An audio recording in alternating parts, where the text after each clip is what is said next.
La-di-da-di-da-di-da. Ow.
Hello, chat people. Can't quite read the window from here.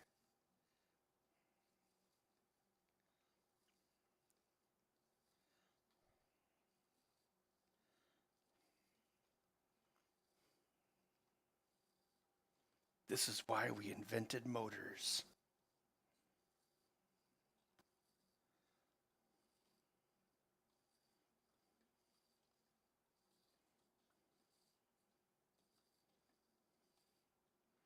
Should probably make a rewind feature.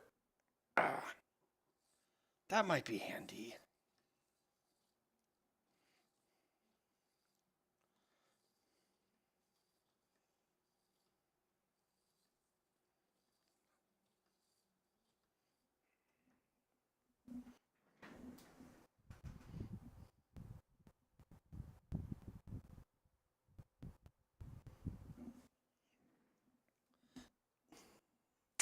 This is my film scanner.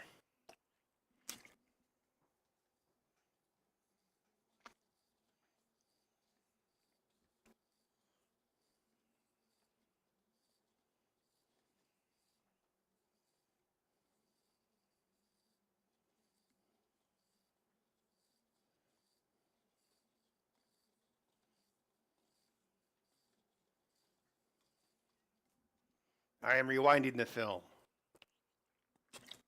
because I did not make a rewind feature yet. That's not even a real number yet.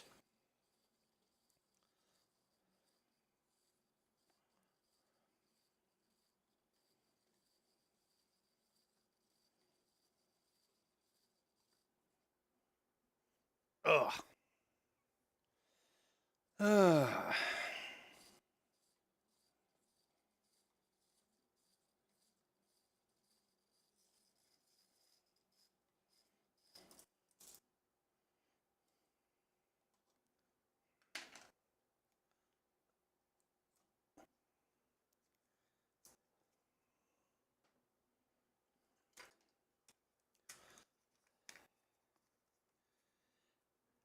Cree number 0. I'm not sure why he called it that since it was her first birthday.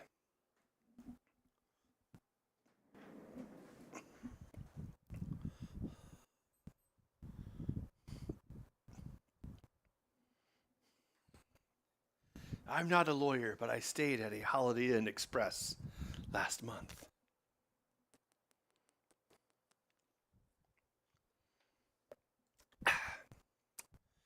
Yeah, it's C++. So the main screen, this is on my big PC, and I have VS Code. VS Code is using the remote tunneling or whatever. It SSHs into the Pi. So the code's on the Pi, but I'm editing it on my computer because even a Pi 5 it's still way clunkier than a real computer. But yeah, this uses computer vision, which is written in C++. So the original library I was inspired by was all Python. But there was like this weird Python stuff between like Pi 4 and 5. Like they didn't have certain wrappers for the new version of its. It used to be like Raspy Camera, but now it's Lib Camera. So I'm just gonna write my own in C++. So I did. It uses these things called Q windows or whatever, Q widgets. I had to look this up. Now I have the my GitHub Copilot subscription, and I logged into VS Code, and it's really aggressive with its suggestions. So it definitely helped me out. But this code here, this makes all the buttons and all the controls, and then attaches it to functions. The main thing you have to do with, well, and this uses stepper motors to move the film. The main thing I have to do with this is you have to keep track of the take-up diameter. Because the Marlin software on it's a Big Tree Tech SKR 1.3 board. The Marlin software that I put onto it, I have it configured to a pulley diameter of 32.1 millimeters, which is the standard diameter of a 8mm take-up reel or the spool. So what it does is you pass everything through, where is it? Advanced film tracking? Yes, you pass everything through this function. And you basically say how many frames you want to move.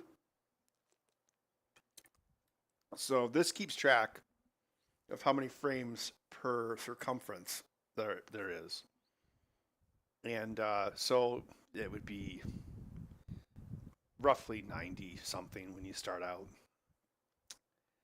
So what it does is it's like, okay, 90 millimeters. And I take that divided by frame height, or rather sprocket distance, which is like 4.2 something. Here it is, 4.234. And then it's like, okay, if I do one total revolution, that is X number of frames. So the Marlin like steps per millimeter never changes.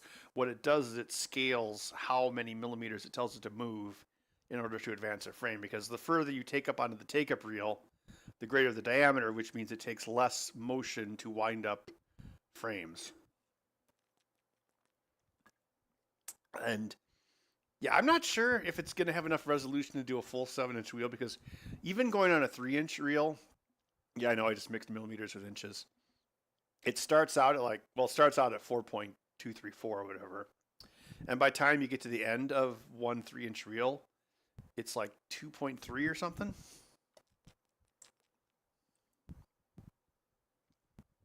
So yeah, not sure. Let's see. So I can show you how it works here. Where's...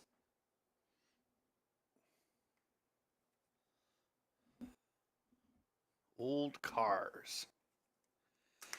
Okay, so take the spool. These have headers on them. The new Super 8 I got developed did not. So we put this onto the feed reel. Then we have a light diffuser. This is just made of a bunch of light diffusion gels. And kind of hard to see. I have a film gate here and a microscope and a Raspberry Pi high quality camera. And all of these surfaces that the film contacts are covered with microfiber, including the film gate. So then I close the film gate. You put the cap on it. And then I'm just going to shove the diffuser into place. This part, I'm going to redesign a lot of this. But it works for now. So we go into the slit here. Come on. Happy little clouds. You want to pop out, don't you? Now there's a couple feet of header on this one. So we're actually going to take that into account.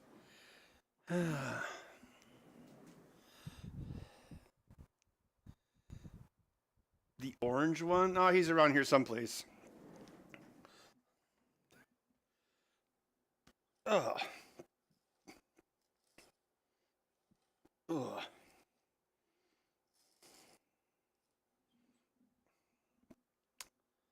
I'm going to start the program. Okay. Yes. Very high tech. All right, so we've got light, fan, all that. So I'm going to turn on the light and the fan. The fan blows on the film as it comes into the scanner. There's our first frame right there. So I had to play around with this camera a lot, the Raspberry Pi high quality camera. It's like a 4K Sony sensor. Because there's some stuff that is not really well documented, you just had to experiment with. There's a video mode and a photo mode. So right now it's in video mode, so it runs like 30 frames a second. And I guess you could use this for the scan, but you could get, well, there's probably MPEG compression, or I can't remember. It's something. So what I do once I get it set up is I actually go into still mode. The original example I saw oscillated between still mode and camera mode, but switching over the modes actually introduces a delay. So I'm going to use my metric dial calipers. Because I'm a Luddite, I actually have mechanical dial calipers for metric and imperial. 32.4. So you see the default's 31.4, but we already put a little bit of film onto it, so it's already changed. 32.4. So I type in 32.4. I hit reset spool, and that's going to recalculate the stuff. Let's see if I can get a decent angle of everything. That's, yeah, it's not. Oh wait, I have it so I can. I made scenes. Yeah, it does a raw output when it actually does the still capture. I'm going to change the white balance. So you actually have to stop the camera, change the white balance, and then restart the camera in order for it to work. This is a halogen bulb, so white balance indoor seems to work best. Now this feature is fun. I'm really proud of this one. Hit focus, and it blows up the image. And there's this big, let me see if I can get it here. Yeah, so this is the focus arm. I extended it so you have finer control. And computer vision can run math and figure out what your focus is. So focus, like in a modern camera, or well, cameras were pretty much ever since cameras were digital, so like since like the 80s, it looks at the center of the screen, and it looks at the difference in pixels. And the more different the pixels are, the better the focus is. So I'm going to try to get this number as high as I can. Yeah, let's see. 73. Thing you got to keep in mind, the footage itself might not be in focus. That's pretty good right there. Now let's bounce out of focus mode. So this is actually flipped vertically from when it goes in the screen. Yeah. So once you've done that, I haven't actually scanned this whole reel yet.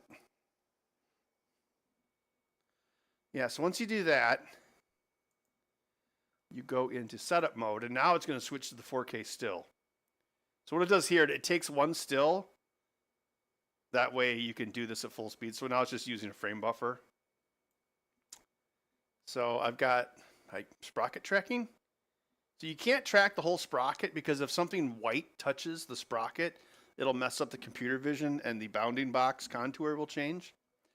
You also have to account for sprockets that are torn out that way or have a tear that way from the mechanism. So by having these two tracking bounding boxes, I can basically track the portion of the frame that I know will be consistent. And then also I can change, I don't know if, hopefully you can see that. The teal, that's actually what's going to be captured. So after it takes a 4K photo, it's not going to be centered perfectly each time. But once it takes a 4K photo, it will crop it. It'll center the photo to the sprocket hole vertically and then crop it using these dimensions. And then since it's tracking the sprocket hole, every image it saves will be aligned vertically and horizontally. So you don't have to repost process it. And as far as rotation is concerned, it seems like it might be about half a degree off, but it's not a huge deal. So yeah, and then give it a name. Oh wait, it's old cars. Old cars. And we're going to put it onto this thumb drive.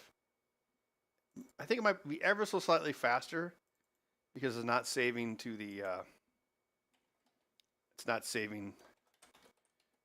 SD card. And also it means it's one less time you have to copy it. So I'm going to choose that folder. And I think we're all set. Yes, so I'm in setup mode, so I can start the scan.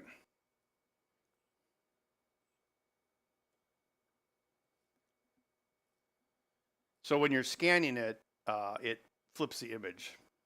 As you can see, the image at the top and the bottom isn't flipped, so it's basically flipping the middle of it so that you can see it as you're tracking. And you'll see these lines should stay the same. And it's drawing a little green box around where it's tracked the white of the sprocket hole. Now the biggest gimmick with this, or the biggest hack, is you're like, oh, I want you to move oh, it just crashed. I want you to move 4 point whatever frames. And then what it does is when it gets the next frame, it looks to see what the delta was. So it's like, okay, I'm going to move 4 millimeters or whatever. Yeah, see those tears? That caused a barf. I barf, half man, half dog. I'm my own best friend. Yep. I set the white balance to be like, uh-oh, Bud's being bad. He hates it when I talk to people. Bud, stop being bad. Bud, stop! Jesus.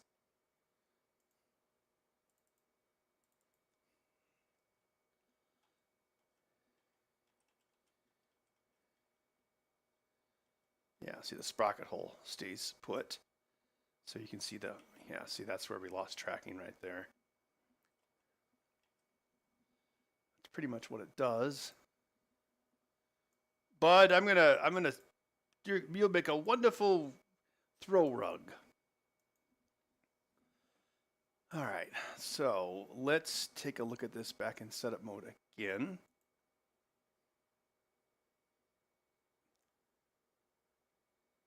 So let's just grab the edge of the frame there and try to avoid those tears. Although I think these are the only tears in the whole reel. Okay. Go back to preview mode.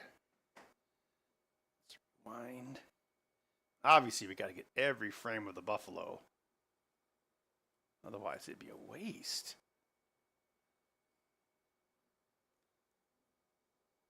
Nope. Come on. Actually, these cranks are kind of fun. Did I disable the motors? I thought I did.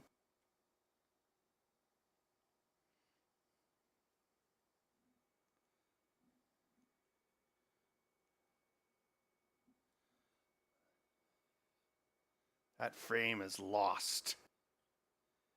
Actually, we probably should go a few frames in just to make sure it's stable.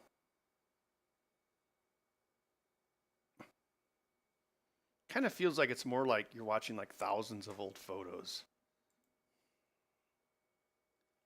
Okay, that looks pretty good. Let's see. Okay, I had to.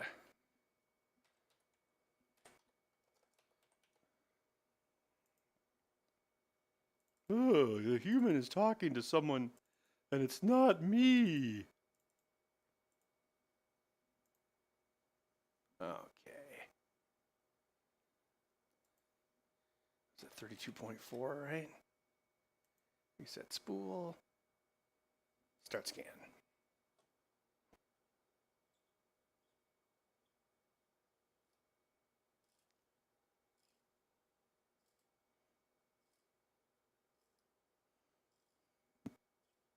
I jinxed it by filming it. Let's see if it handles these tears. What the heck? It got off track there. So the frame rate here, like we're doing these stills, is pretty bad. It's like a couple frames a second. All right, looks like it missed it there. Okay, we got past it. Yay!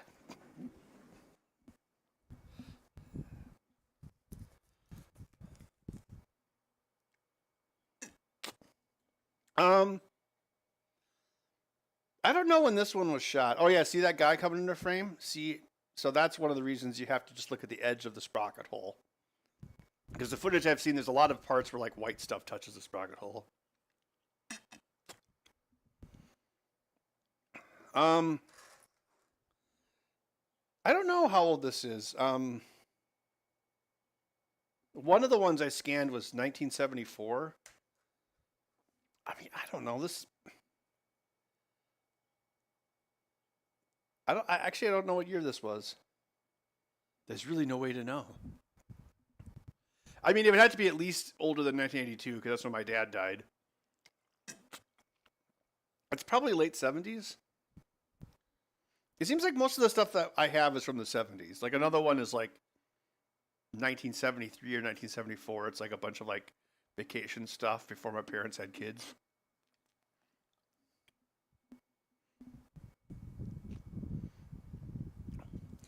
But that was kind of the idea is this scans it without even using the sprocket holes. Because what a lot of people do is they'll take a Super 8 projector and they'll put stepper motors on the drive of it, and then they'll just advance it that way, and then they'll actually point a microscope into the point of microscope kind of where the projector lens was, so it's like inversed.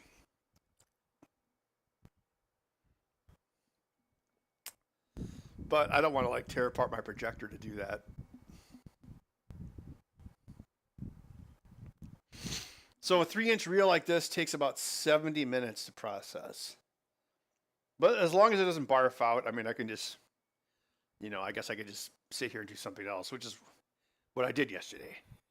I didn't go visit my family, but I did work on scanning old family memories, so I guess that counts. So what you're seeing on the display, it's been shrunk by 4x, but that's the full 4K sensor image. And one thing I realized was when you change the resolution of the camera, it'll crop. So if you do like 1280 by 720, which is what the preview mode is 1920 by 1080. Like the preview mode or the video mode will actually crop and use the center of the sensor. So instead of just scaling the whole sensor down, it'll use more of the center of the sensor. So that's why you have to do the setup alignment in 4K mode so that you're dealing with the actual pixels. And the first time I tried this, I tried mathing the pixels, which kind of worked, but I just wanted it to be exact. So yeah, I drew up this plan at the bar the other day. That's the idea for the flux capacitor. Concept, reality. Concept, reality. Like creality.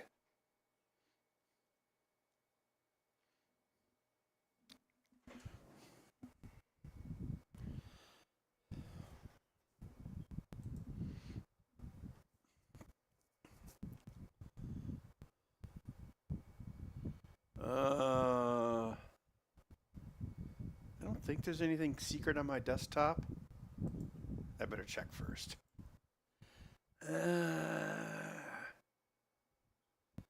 Okay, no secrets on my desktop. Okay. We actually did technically start working on the next pinball machine, so I have to be careful that I don't show folders of that. Although, I don't think any of that's on this computer.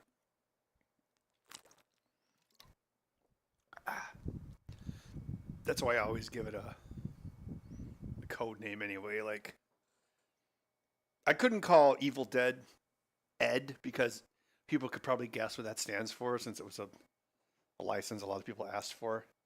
So it was Mean Trees,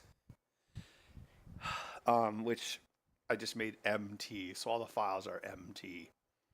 So while that does that, I don't know if I'm going to scan the whole thing. I mean, I guess I could try. I can show you some of the stuff that I already did. So this is Adobe After Effects. And I had tons of tests here. So this is the negative footage test. So this is a film I shot last summer, and it's not nearly as vibrant. So I think my negative math needs work. And this is before the scanner was fully working. So this is a little janky. And the thing that's interesting, like when you do a negative, you can see the mottling of the diffuser in the background, especially if you move it. So what it does is it takes the negative, it inverts it, and then it samples points here and here, whichever one is closest to the middle of the frame, depending on if the sprocket's high or low. It samples the film color, and then it removes that tint from the image, and that's how you restore the color. Because a negative is tinted orange, of course. So it's not just about inverting it, but I think I'm missing another step because this footage doesn't look as bright. And you'd think, in theory, a negative should have higher quality than color reversal. So, like the film they had back then, this is like the actual film that went through the camera. You could shoot the film, and then when you had it developed, it would develop into a positive, which you could stick into a projector, which is what I'm scanning right now.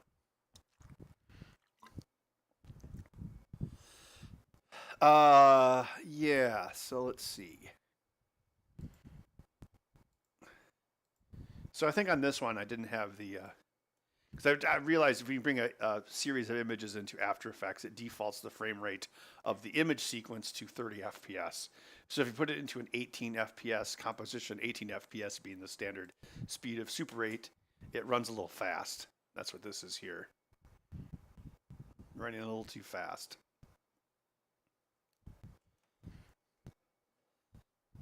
But yeah, there's you can see the crackleature of the film, like here and here and here. So it captures it pretty well. I also made sure the denoise feature built into the camera is turned off. I want all the grain.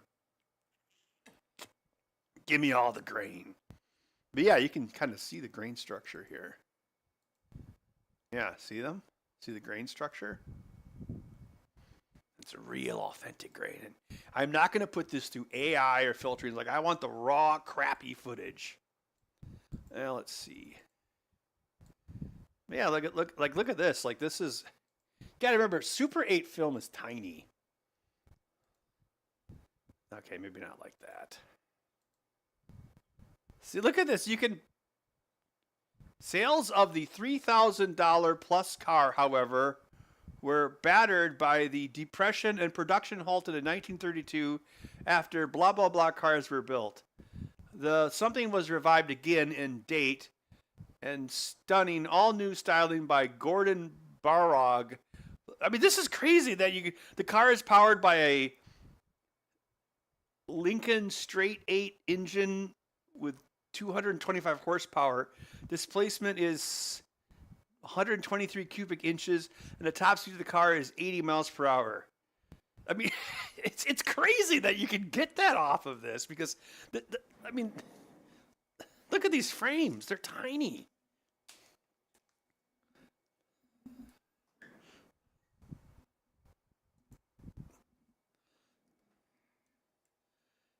See?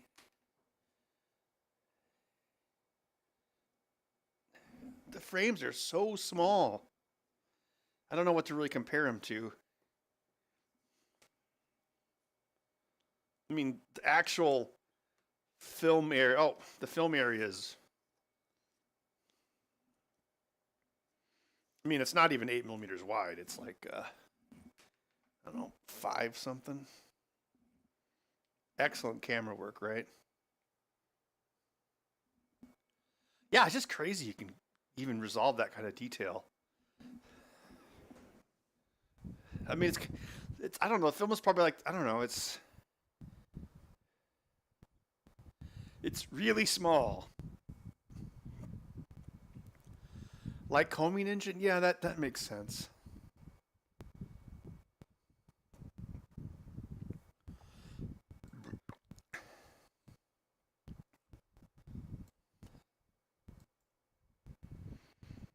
Uh, oh, this was at the end of the car's reel.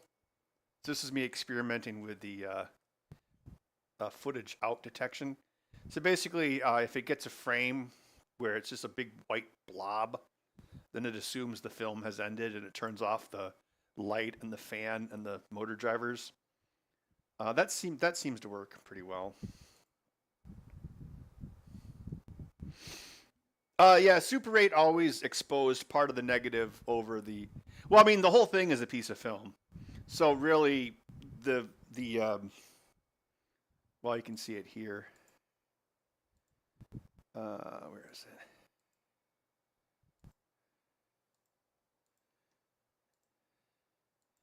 Yeah, this is a completely different camera. This is a Minolta. So see how it exposed kind of a triangle section.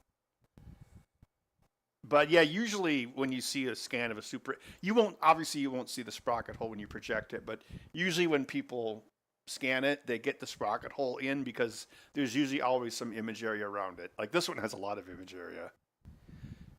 But then in subsequent things, like if you this is the same camera, but I cropped it to exclude the sprocket hole, but just show a very slight edge of the frame.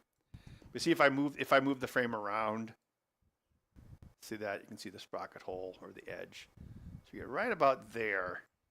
So as you can see, it's a little bit wider than 4:3 ratio. And this footage, I've been doing these comps at I can't remember. What's this comp at? 1974. This is 2380 by 1690. I don't think it has that effective resolution, but I want to overscan it to make sure I preserve all the detail, even if there's more pixels than we actually need. I would say visually it's probably comparable to like 720p footage. The grassy knoll footage. Oh, that wasn't Super 8. That was 8 millimeter, the predecessor to Super 8. So this one has a lot of emulsion damage, but I believe this one is the right frame rate.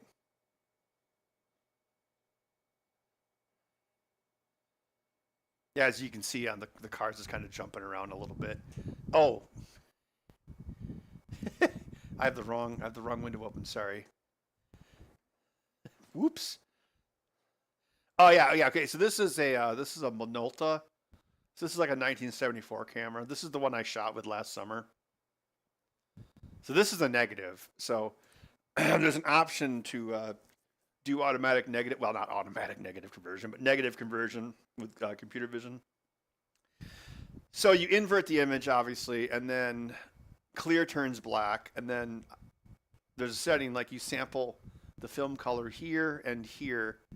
Well, first you Gaussian blur it, then you sample the film color, and then you subtract that from the image, which gives you your color positive. Although I think I needed to work on the lighting because by shining a bright light through it, then flipping it makes the image a little too dark. So I also might have stopped it too low because I mean, again, I don't know anything about Super 8. Well, on this camera, I do know that the automatic aperture control doesn't work. Because one of the test reels I did every other reel I did with a manual stop, and the other one was automatic, and all the automatic stop clips are completely blank. What a waste! But yeah, you can see the full scan frame here. So yeah, the amount of how much it exposes over the sprocket hole varies by camera. Oh, this is actually the guy that Bud got his name from, Uncle Bud. See, this one looks pretty bright. But you can see this is before I fixed the color balance issue. So this is the Sony sensor with automatic white balance, which is the default, and so you can see it changing. So that's the white balance changing. So that was before I figured out how to lock the white balance, which is, again, you have to stop the video, change the white balance to a built-in setting, and then you have to restart the camera, and then it'll be locked in. And this is Bud doing labor, which he probably shouldn't do at his age, because he's like, I think he's the same age as Joe Biden. Probably too old to be like using chainsaws and stuff. But yeah, I mean, these look pretty good. This one looks pretty good. This one's, I must have stopped this one correctly. But yeah, you can see this one, the color balance didn't change, but you can see the color balance changing on this one. Yeah, what have we got here? This was in my backyard. I think this is the first thing I shot. So see, you can put the image, you can move it wherever you want. You get roughly it's a little wider than 4.3. It looks like maybe like 4.53. Yeah. Bud's like, you're a. Oh, I think that's the same thing again. Yeah. Well, you can. Oh, yeah. Can you really see that? Oh, I think that was me experimenting with the aperture size. Yeah. What's this one? We see. I was impressed. I'm like, oh wow, you can read the text. But that was before I saw the car text. I will say these scans look way better than the projected image. I think this one also. Oh, this is handheld, of course. Yeah, you can see the color balance changing. Oh, now you kind of know where I live. Oh no. I think this one has a color filter applied. Oh no, I guess it doesn't. Oh, okay. Yeah, this was when I was. This is when I was rescanning it. So like this one, it's pretty stable, but then this one, I was messing around with how I changed the color balance or how I tried to lock the color balance. I did a worse job. See all those changes? Yeah, let's see here. This one, I think it's the same thing. Yeah. Oh, this is my test footage because I had this really stupid idea to make a short film in Super 8. So I was testing stuff like how it handles motion blur, and the answer is not well.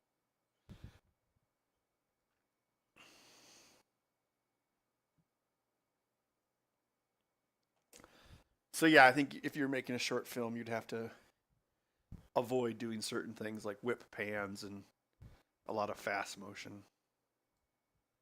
I think this was that cracklature I think I was showing you. Yeah. Oh yeah, see, this is when I was testing what happens when white things touch the sprocket hole. So yeah, if you didn't do pre-masking, even like with, I mean, that's almost the same brightness. So yeah, you get a big contour like this, and then your X position would be, or your Y position would be here instead of here.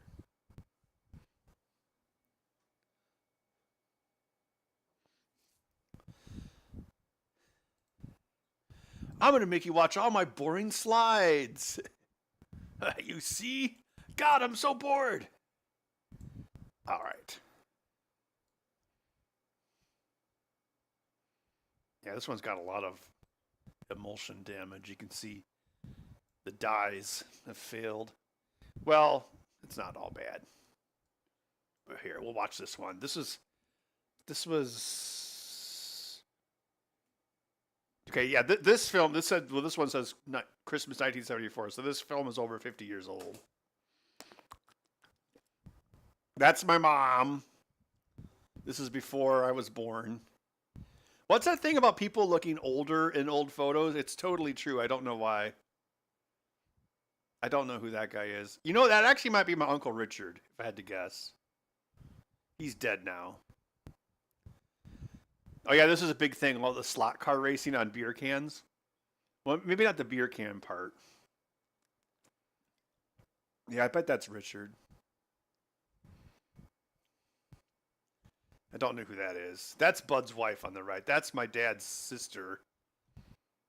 Of course, my mom would be like, "Well, I think we did watch all of these, but this is much better quality. So I'll have to like make them a DVD or something." Don't know who that guy is. Don't know who that guy is.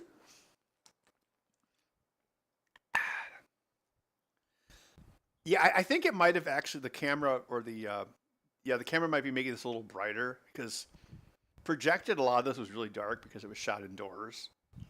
And back then, you would usually have to. Oh, oh, uh, that's my mom and dad right there.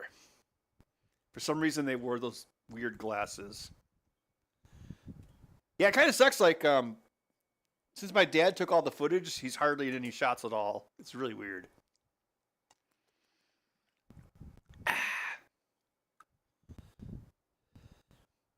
But yeah, this isn't the proper motion, so this is actually playing back at 18 frames a second.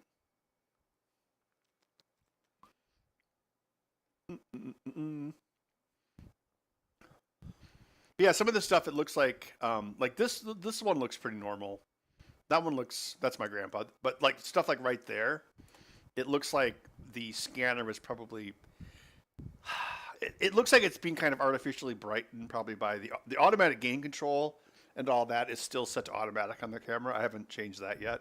For the most part, it looks good, but things like this, this was probably like really dark in reality. But I mean, at the same time, it kind of at least pulls out details that you wouldn't be able to see like an original projection.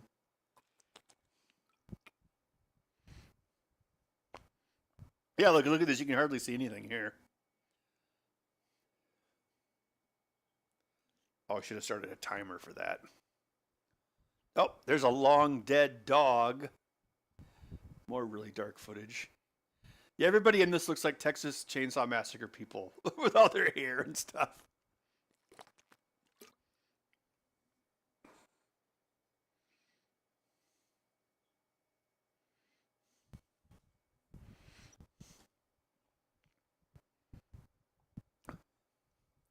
So this motion, it's still, I mean, it's probably because of the motion blur, but it doesn't look quite lifelike.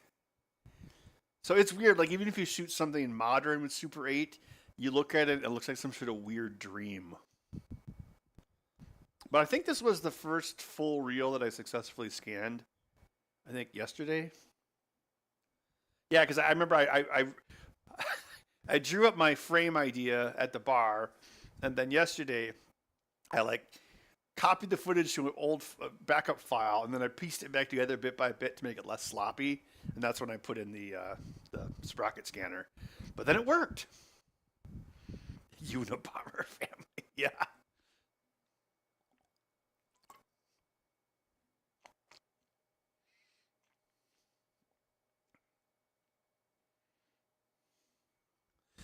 Yeah, I'm not sure about the. Nope, I guess it's over. I'm not sure about the.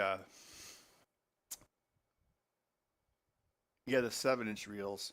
So people you'd splice together all your 3-inch reels into a 7-inch reel, and that's usually like 20 minutes.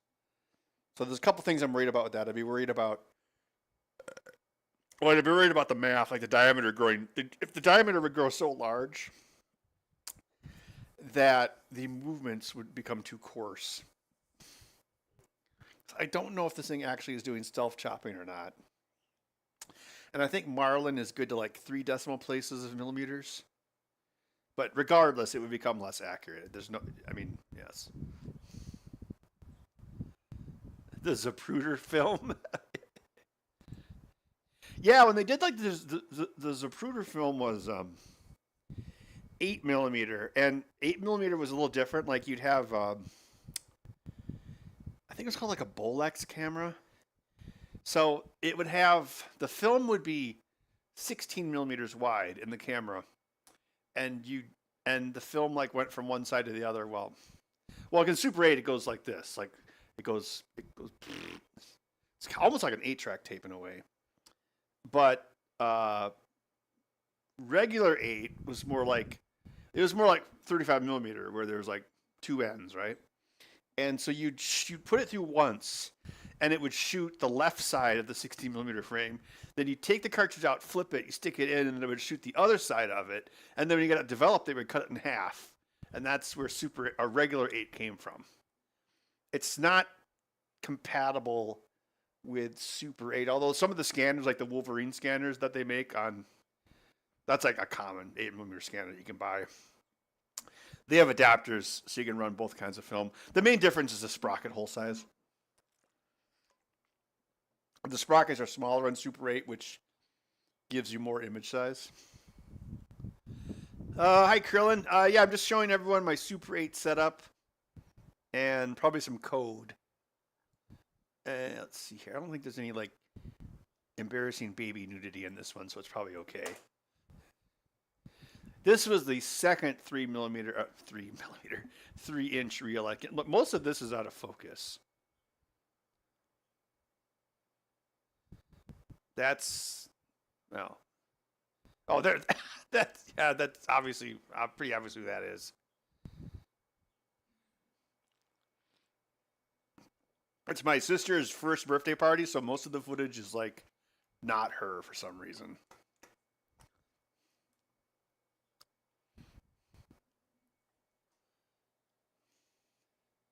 Yeah, all those shiny car parts.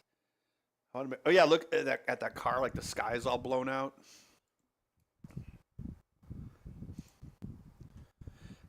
See, like these blown out sections, you got to make sure that doesn't hit the frame. But we should be safe over there.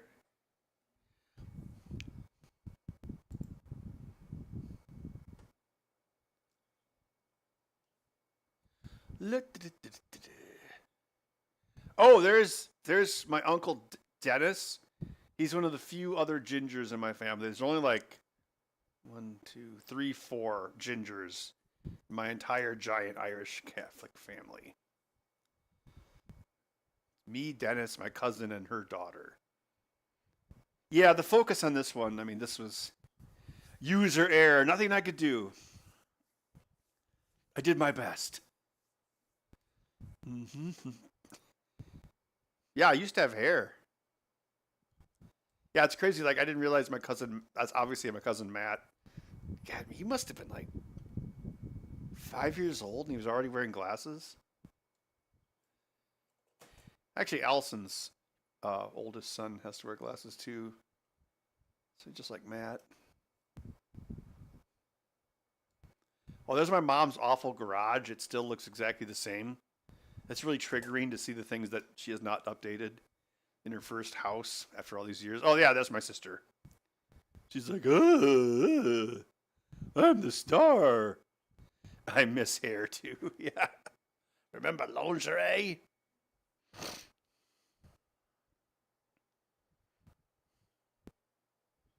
There's my mom trying to be Jennifer Grey.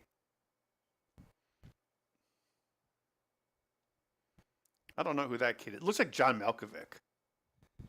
Instead of being John Malkovich, it's baby John Malkovich. Jim Henson's John Malkovich babies.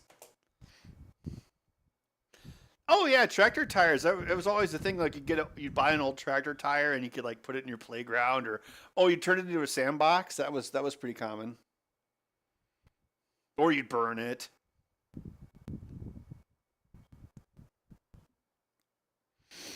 No, I like the white holes on the left. It reminds you that it's Super 8. Plus, if you want to show every possible pixel of film, you have to have some. If you go on if you go like on YouTube and look up like scan Super 8, it's pretty common that people leave the edge of that in. Because like when you would have projected this, you would You wouldn't even see that. You'd miss quite a bit of it. So, hey, you know what? The real if this is the Zapruder film, like you never know, there might be some information over there that you need.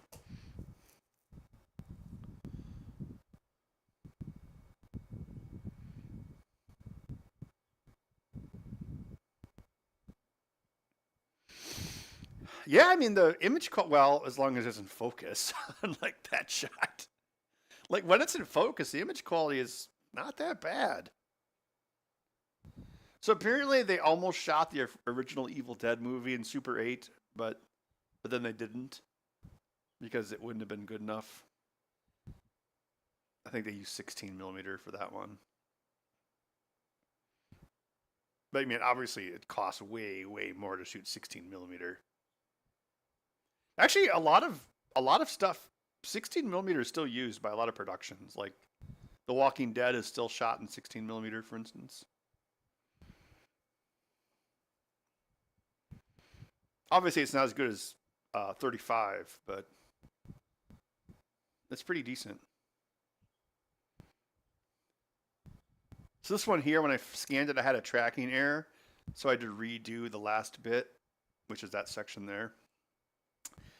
Yeah, I don't know. I maybe the math got screwed up, but it was kind of weird. Like when I rescanned it when I rescanned it at the end, I had to take a manual measurement of the spool again because if I restarted the math, it'd be different. Although I don't think it actually throws away the number until you hit reset. But it actually took me like 2 or 3 tries to get this last section here. Nom nom nom nom nom.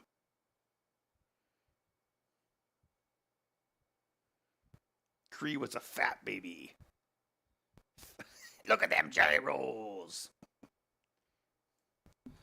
Yeah, but that's how you scan Super 8, or at least how I'm doing it.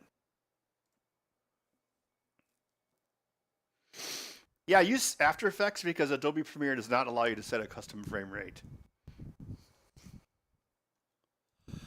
Oh. Do, do, do, do.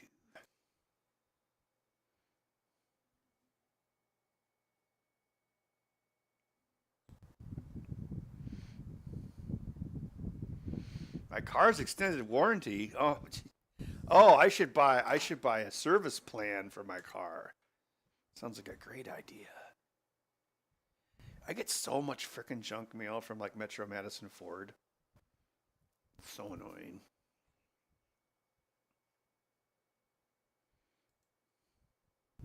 I'll be right back. Uh, it the standard is 18 frames a second, although some cameras could do 24 and some did 15.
Still going?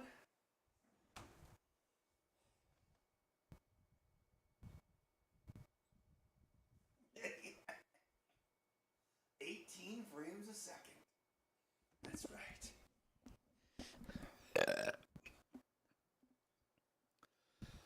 I actually ran into the guy that sent me another Super 8 camera in Texas, and I think he found it at Goodwill, and it actually had 2 things of unused film in it with the price tag, so I could see what film cost in 1978. It was $425, so that would be around. I think I looked it up. $20 today. Actually, I mean that doesn't sound so bad. I mean, I'd pay $20 for a reel.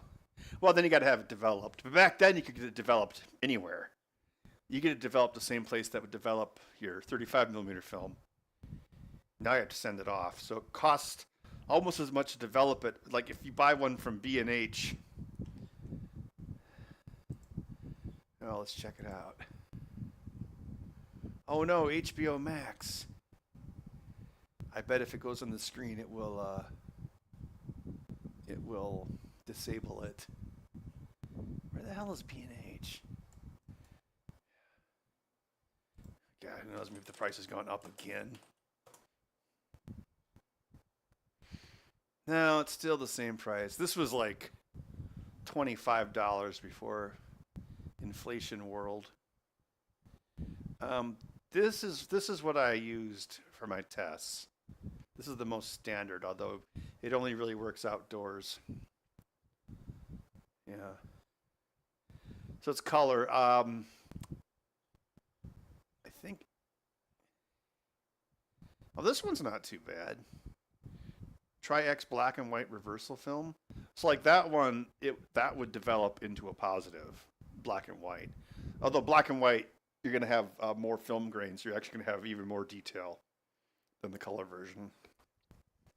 That's just how black and white film is always better.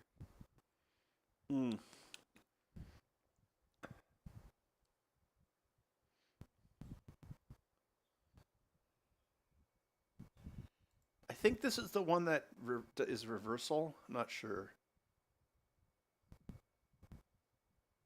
Transparency film?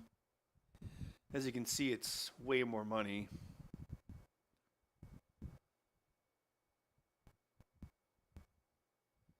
Yeah, it is. That's weird. They don't call it.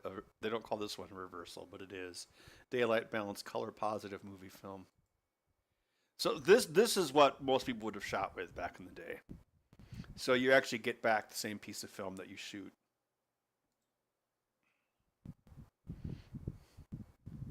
35 millimeter in your freezer. Well, $20 equivalent. So like $425 in 1978. Although we've had 2 major inflationary periods since then.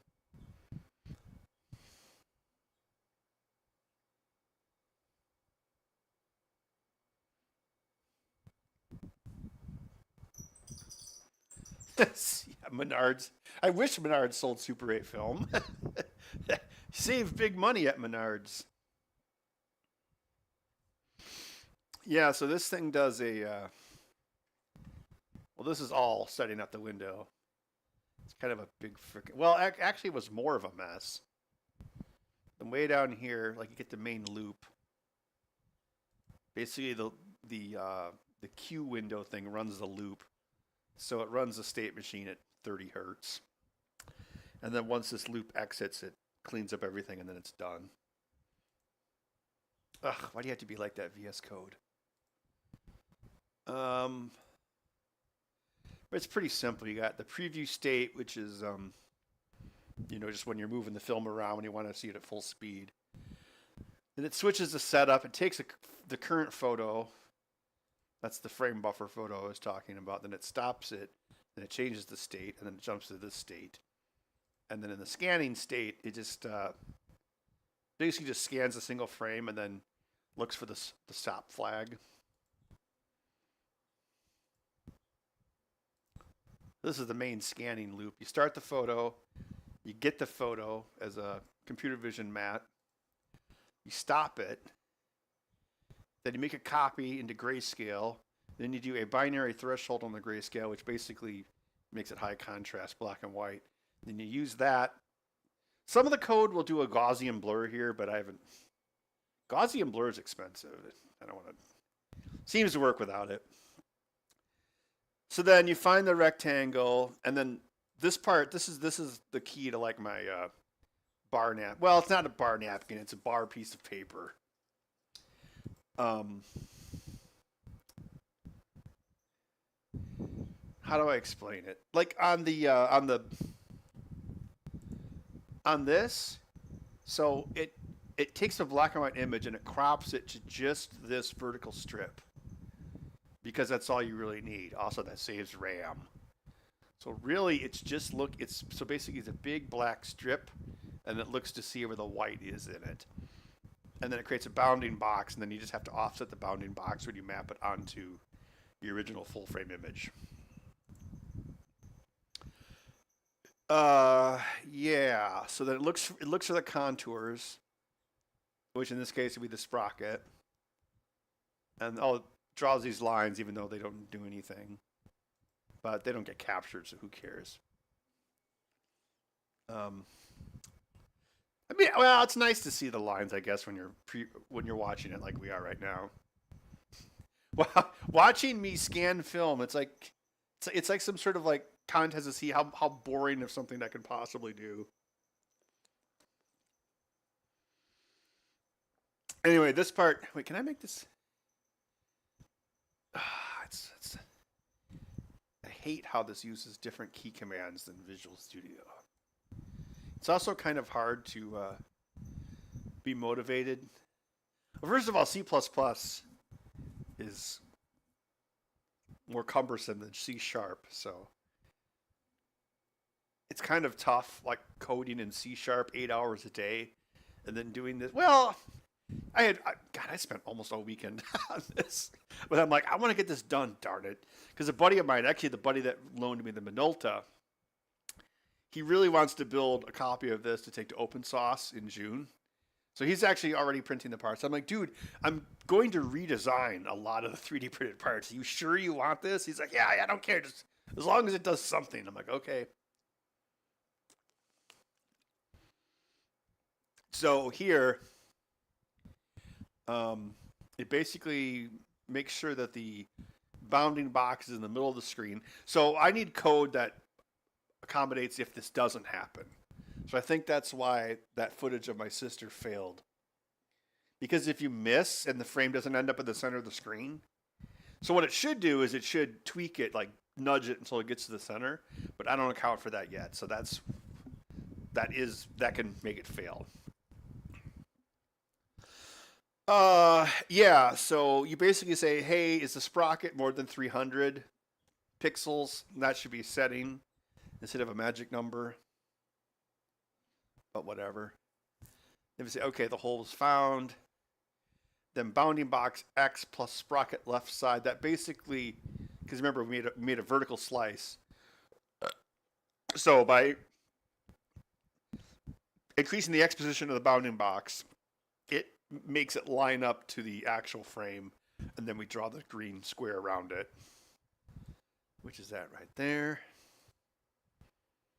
Well, yeah, everything in computer vision is scalar, so basically you're changing the color value. And of course, it's backwards, so it's blue, green, red, just to piss me off. If you found the hole,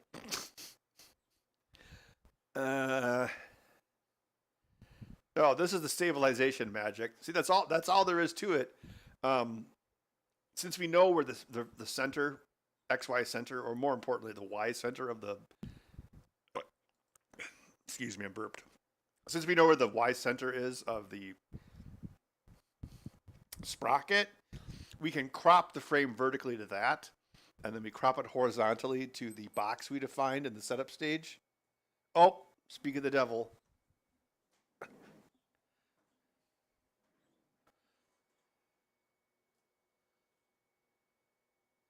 Oh, it failed out.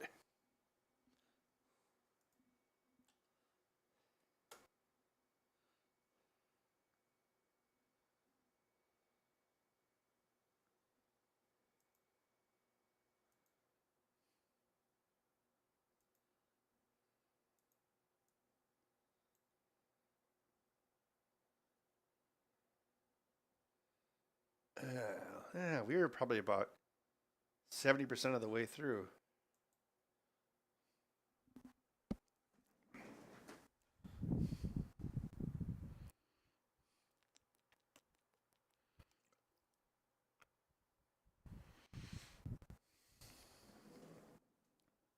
Oh, C sharp is easier to use.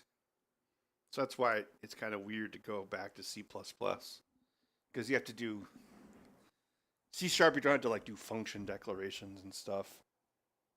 I would say it's easier. Plus there's like a zillion libraries and things built into it.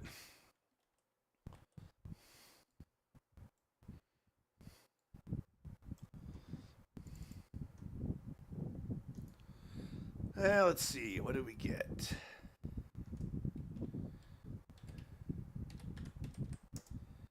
Actually, we're only 55% complete.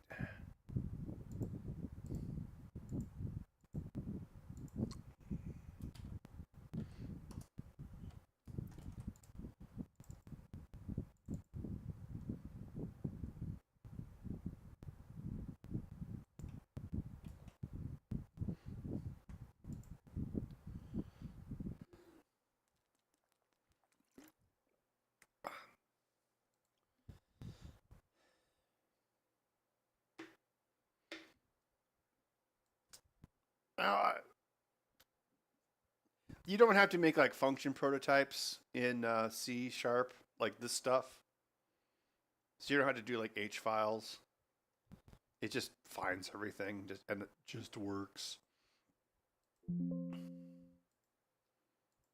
I mean, well, yeah, so you have to reference everything here. I mean, I guess you have to do that in C sharp as well, but I don't know. I think C sharp is easier.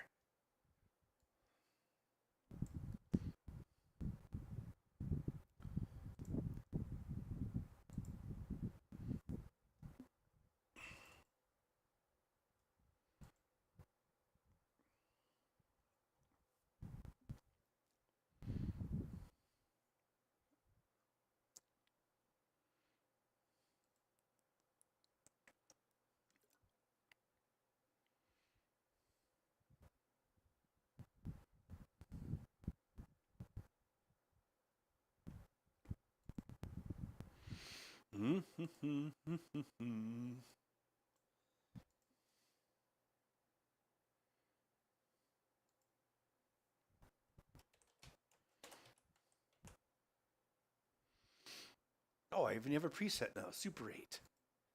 Your favorite crappy J.J. Abrams movie. Redundant, I know.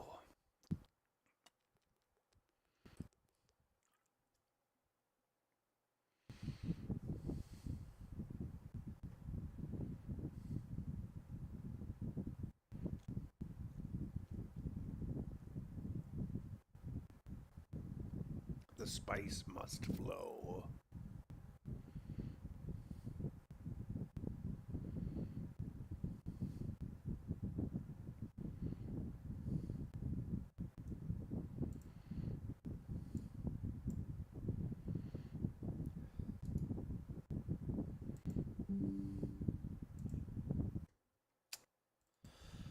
Okay, let's see. Old cars 0. First image.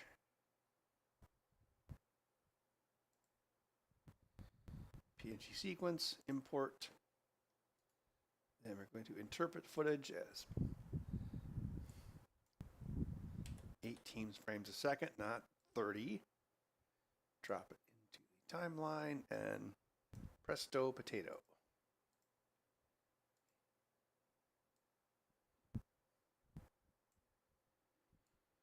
This might be a, so yeah, this is, how big are these? Well, it crops a lot of it, so it's not as bad.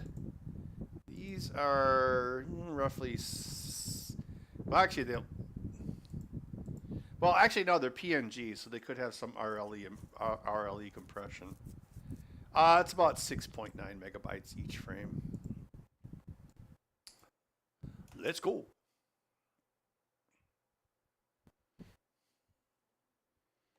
But yeah, like once you drop it in, it pretty much just because every image is cropped vertically to the sprocket, it's That does the alignment for you.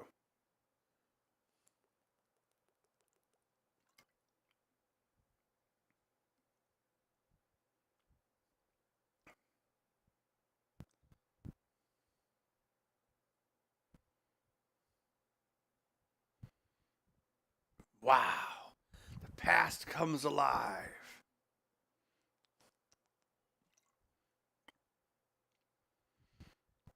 Well, yeah, we use C# in the pinball machines because we use Unity, which is a C# joint.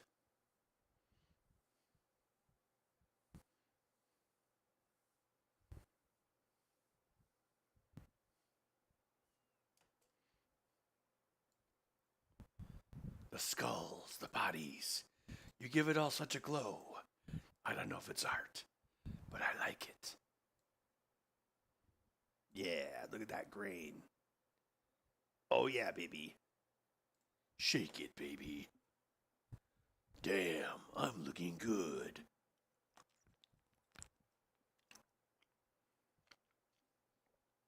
Uh-oh. Oh yeah, this is on a spinner disc. I probably should have done these tests on my solid state editing drive. Oh well.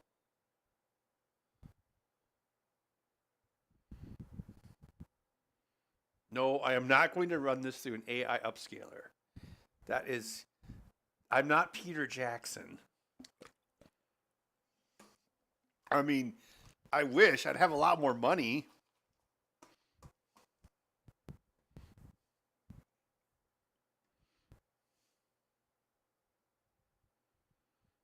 It's like a Jay Leno mobile there.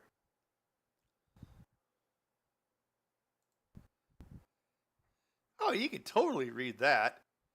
After the merger in 1926 of Daimler, Mercedes, and Benz, a series of very fast and sporting Mercedes-Benz were derived from Dr. Porsche's earlier designs for Mercedes. They were the now famous KS and SS types, which were the fastest production touring cars of their time. This particular SS, which has been for many years the property of designer Brooke Stevens, was world-renowned race driver on the company's behalf, Al Jolson. Wow. Weight 3,000 pounds, so not as heavy as your average crossover vehicle. Man, that's a huge car. It's so crazy. Those cars were so huge, but they had like really pathetic horsepower.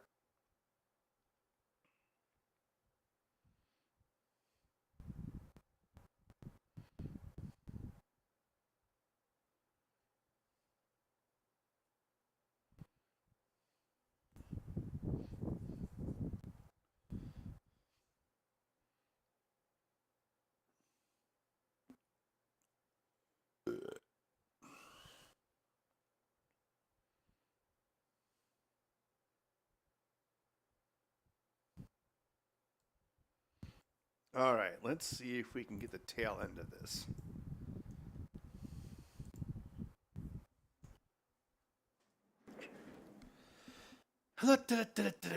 Okay.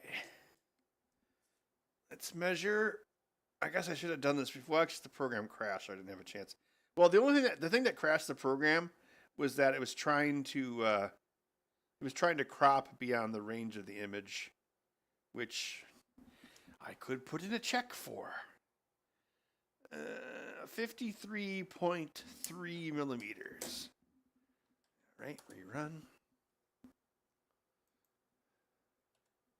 No, 53 point. Yeah, it's probably closer to 3.5. Okay, light on. Time circuits are warmed up. Disable motors. Okay, that was the last scene that we saw. Focus. That was the last scene that we saw. It's a mouthful. Yeah, look at that. See that? It's, I don't know what would cause that. Like it looks like it's slightly misaligned or something. There's another one.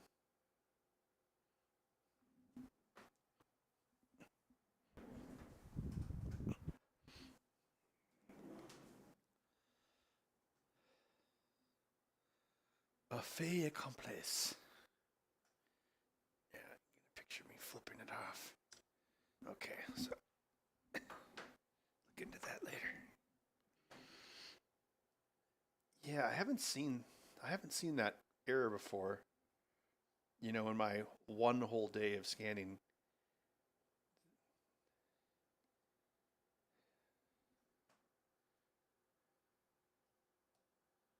That's weird. I wonder what caused that. Yeah, no, it's not a very good shot anyway.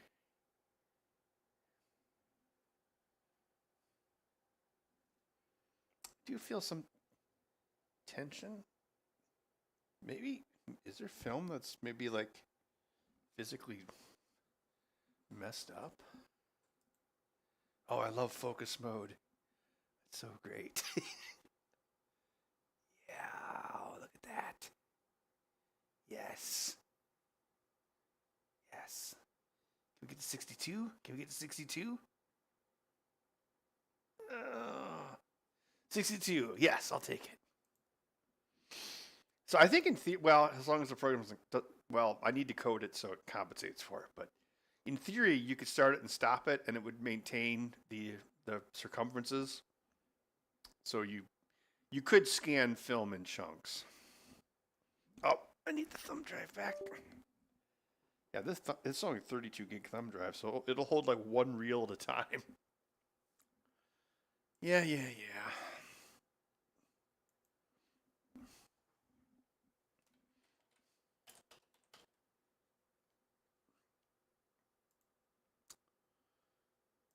it sucks. Gotta go through the freaking Linux file system here.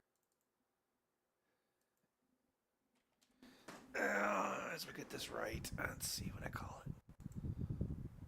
Old underscore cars underscore 0.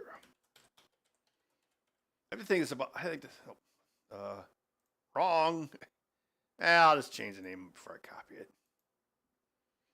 All right, setup mode. Yeah, look at that.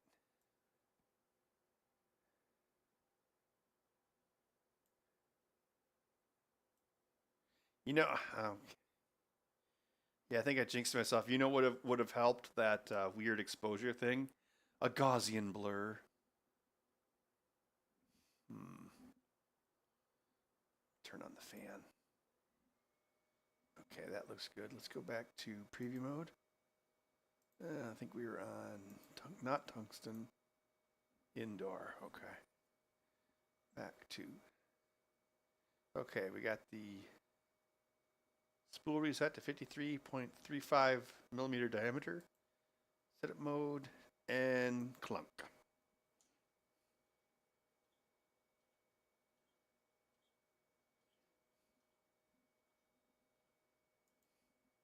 Yeah, I'm going to say that's a fail sandwich.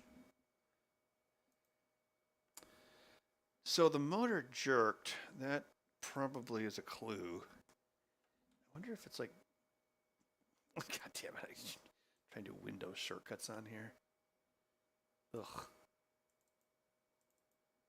Oh, yeah. See, the only valid frame was the first one, then it immediately got out of whack. Bye bye.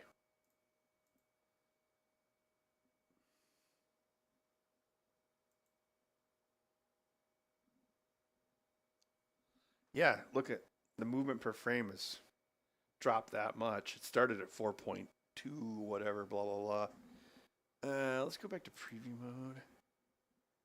Yeah, I kind of wonder if, oh, I guess I got to turn the light on. That would probably help. Yeah, I kind of wonder if it's like some sort of disable motors. Actually, I'm going to give it a little bit of slack.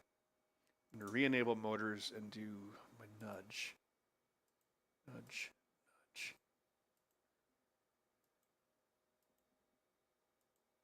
Yeah, maybe I do need to add film tensioners to this.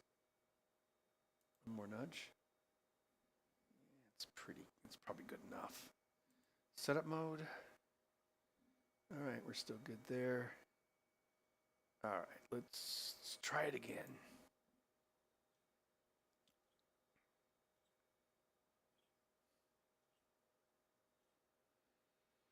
That image looks particularly clear. Probably not to you in this weird webcam angle, but to me, it looks pretty good. It looks like the car that they put on the Titanic. The Titanic mobile. Oh, look, it's got a rumble seat. That's what they called those. That was like the back seat.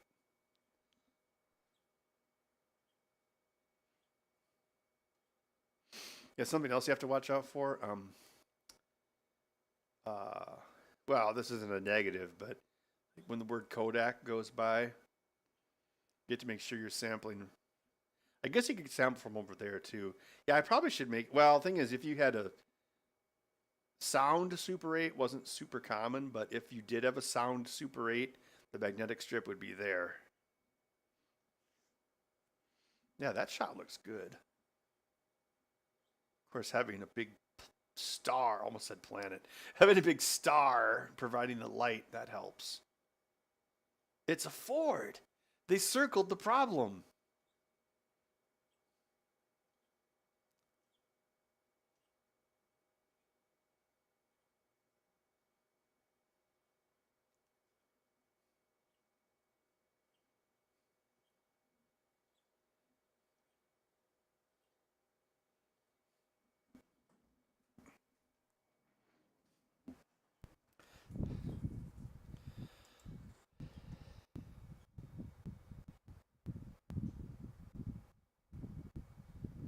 Yeah, you can see there's some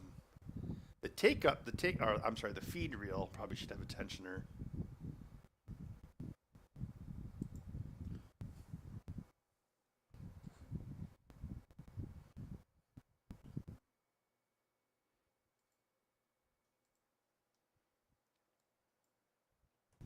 Save early, save often. I mean, I guess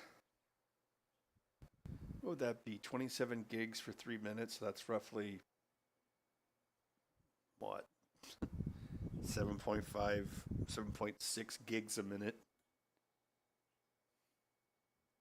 Well, it's not that bad.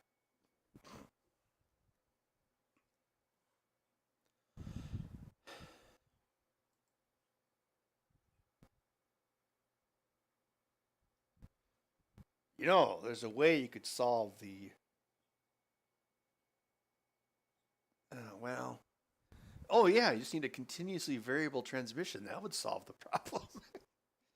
Or well, you would need well. I always had to think about this a little bit.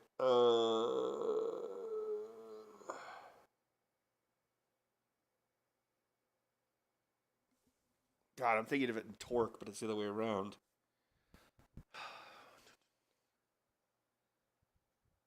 Which way would you gear it or pulley it? I'm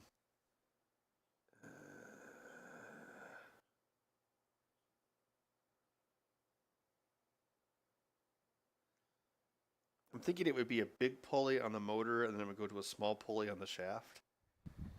I have a 50 chance of being right about that.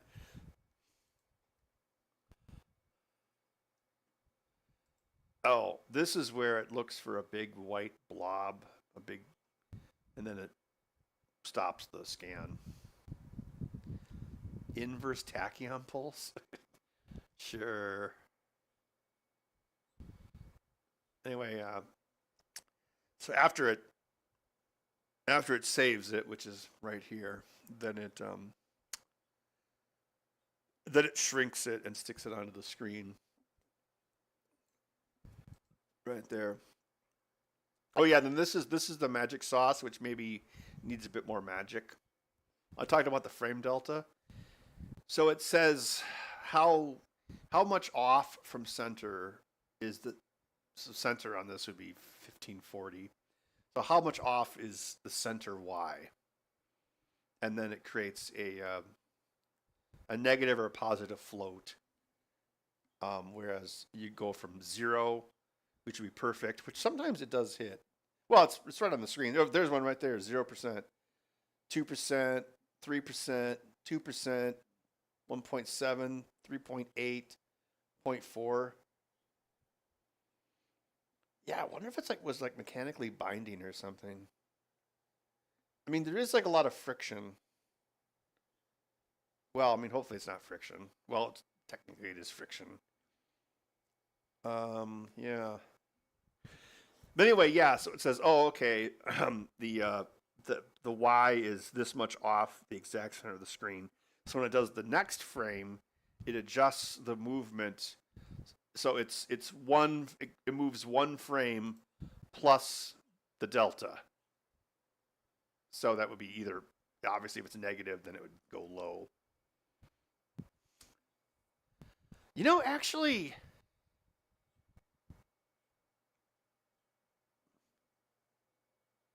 am I thinking about that right? Should it be plus the delta or times the delta? Well, if that were the case, I'd have to make the delta go from 0 to 1 to 2. Yeah. Please feel free to comment in the comment section and help me figure this out because I'm not very good at math.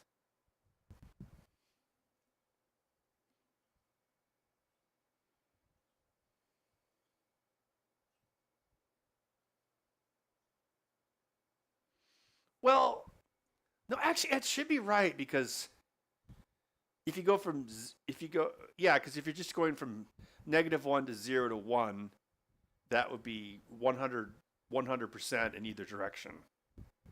And since it's based off an integer of 1 or a float of 1, that means it would be representative of a percentage either way.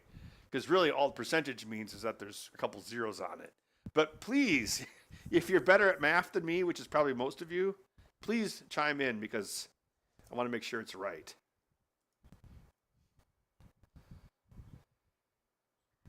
If you were shipping a computer with a 4090, would you remove it and send it separately? I don't know.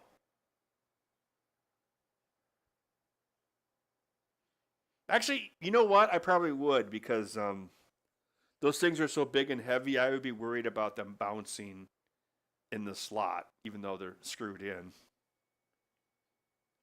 Because that card probably weighs as much as the rest of the computer. Yeah, I probably would remove it because you're basically putting a big heavy lever in your computer. Oh, that's a cool car.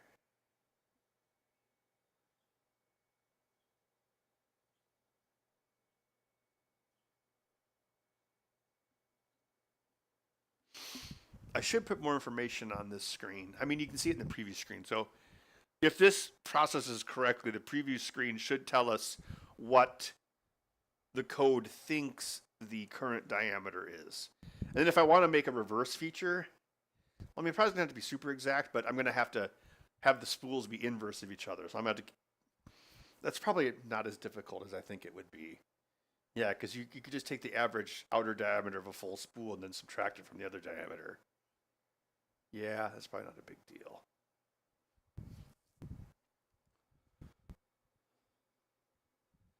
Maybe I can clean up some of this code while we try to finish this scan. But first, I'm going to go to the bathroom again. Drinking lots of water. It's good for you.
Yeah, I bet that is some sort of mechanical issue.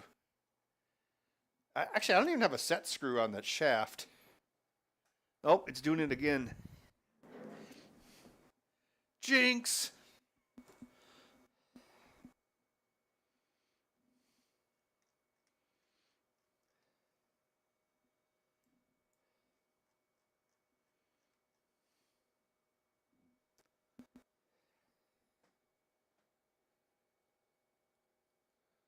Huh.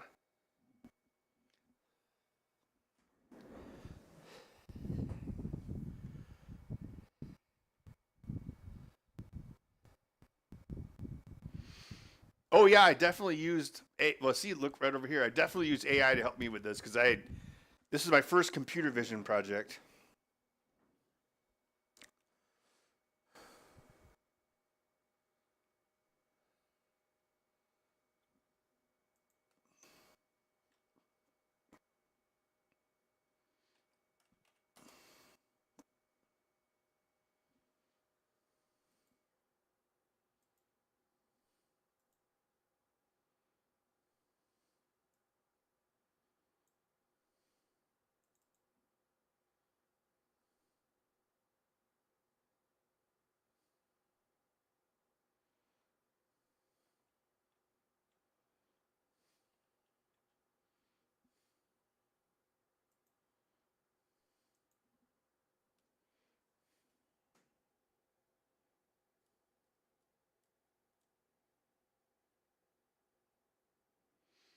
Hmm.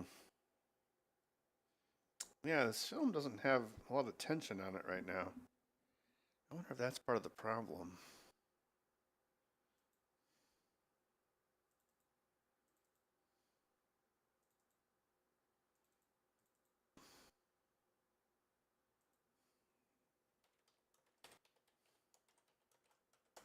Be prepared.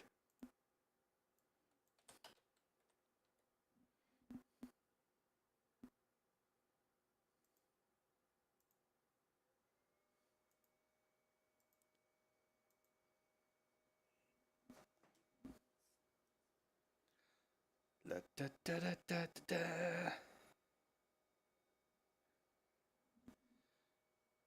Is now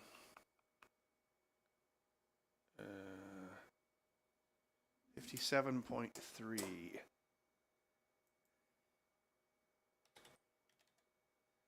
Reset spool.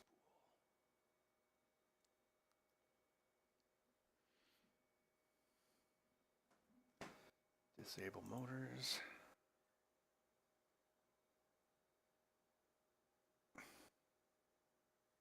Oh, what is that? A bunch of 59 Corvettes? Tell you the truth, it doesn't even handle that great. But what are we talking about? Cars, right? Absolutely. Let's face it, the cars, women like cars. I kind of edited the dialogue there.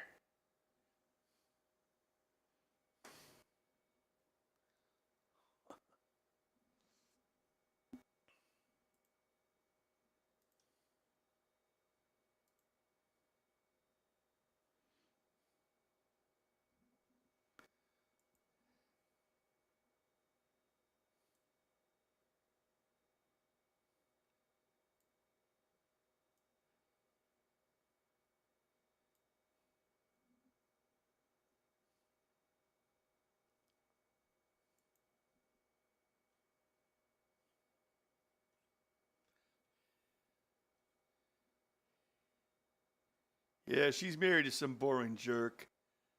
Married to some boring jerk. Yeah, he doesn't appreciate her.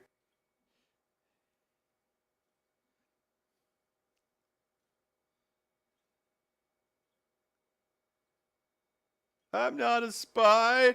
I'm nothing. I'm navalent. Why did God have to take Bill Paxton, but the Kardashians still roam the earth?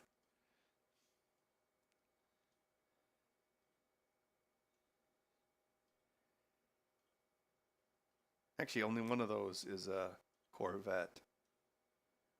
Was it 59 or 57? That classic one. Well, to tell you the truth, it doesn't even handle that great.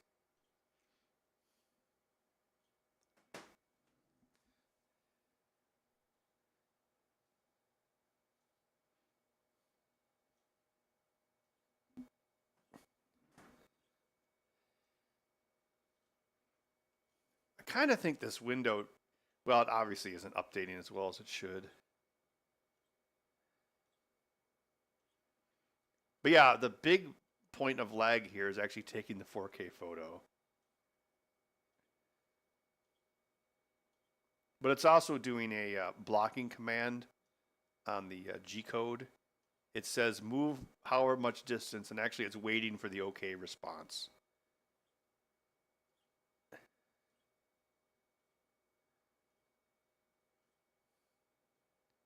kind of car is that?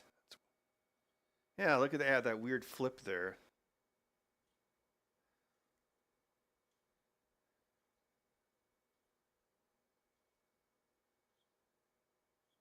Saw a 7% delta. Oh yeah, see, there's another. That would be a problem right there. That white car.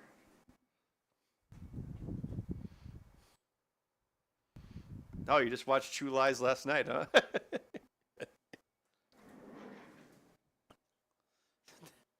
Bill Paxton's greatest role. The guy is a goddamn used car salesman.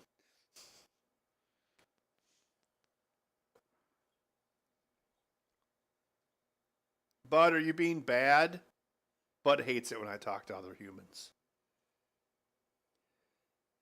The only time he doesn't hate it, like for some reason, if I'm like online gaming, he doesn't care about that, but like he hates it when I do this. 10%? That's not good.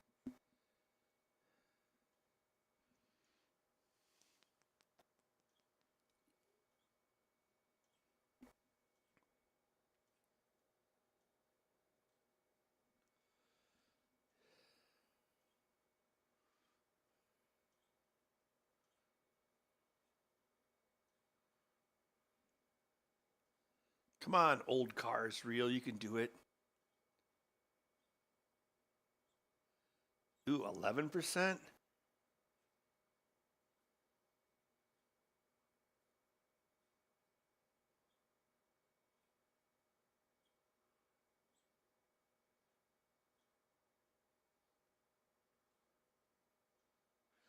You know, it's weird. Like the footage that had all that bad emulsion, that scanned perfectly fine. The whole thing, one shot.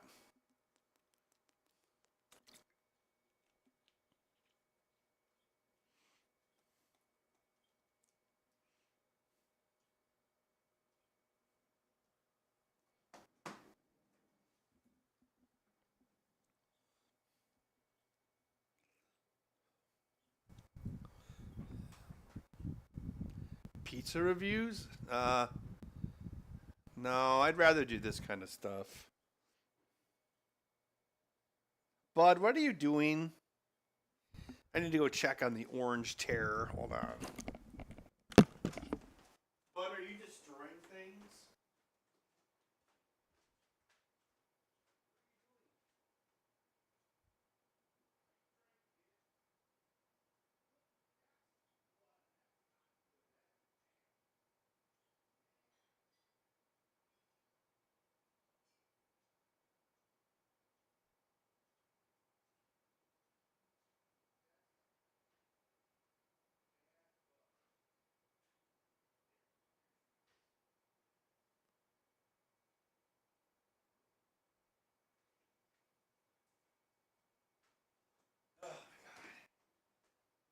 Oh, it crashed again. Every time I leave the room, it crashes. I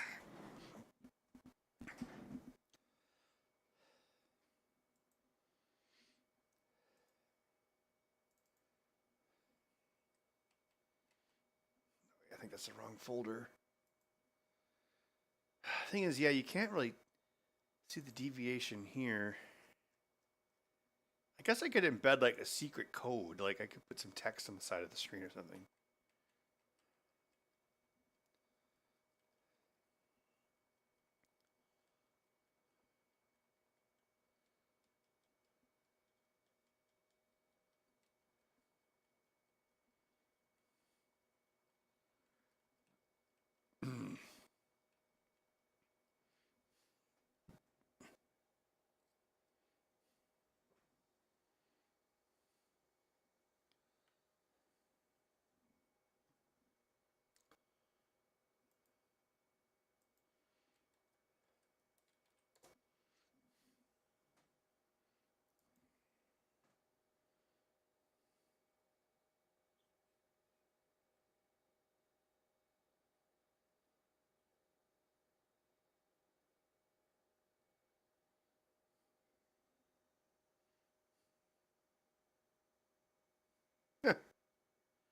A woman pushing a stroller and already pregnant with another kid.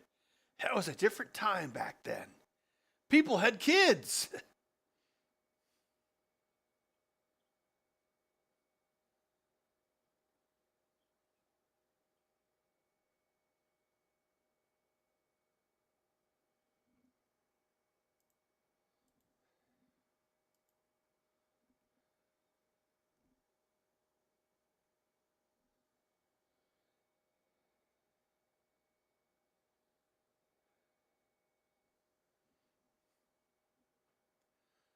What was the last thing we got here?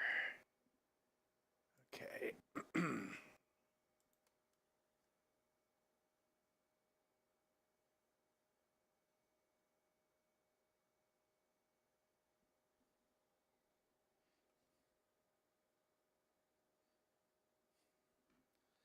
Stepper motor is room temperature. Yes, it should be. It's got a Trinamic TMS 2208. What is it, bud? Are you a Trinamic driver?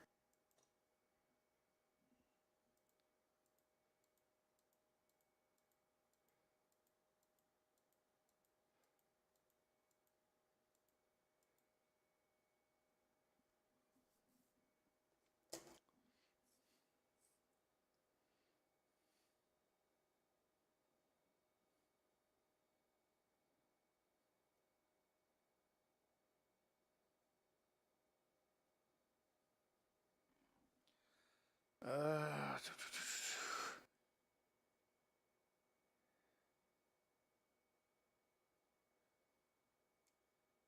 58.6.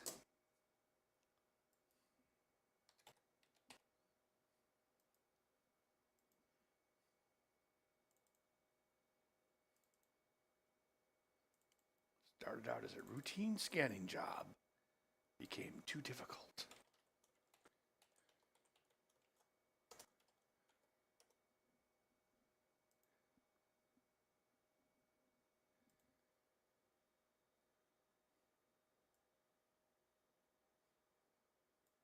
Whoa.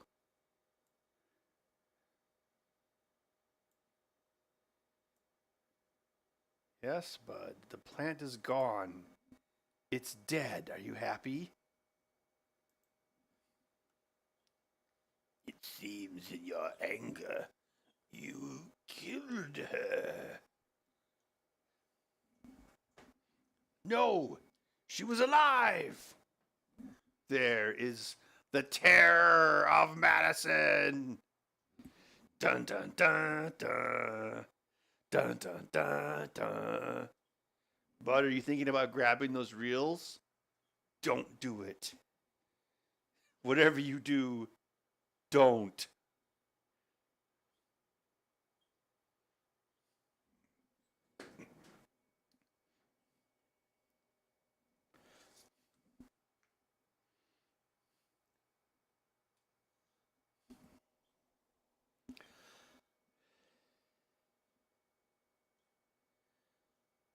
Why? Okay, so I reset the spool. 5%, 5%, 0%, 1%, 3%, 2%, 3%, 0%, 4%, 12%, 9% for 1, 2, 6, 12.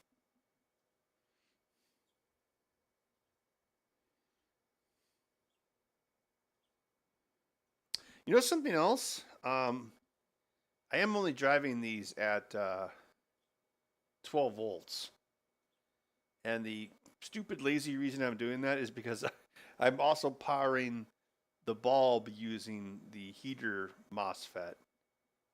So I guess if I had a separate power supply, I could have a 12 volt bulb and 24 volt motors. I mean, it could be that they're stalling out a little bit.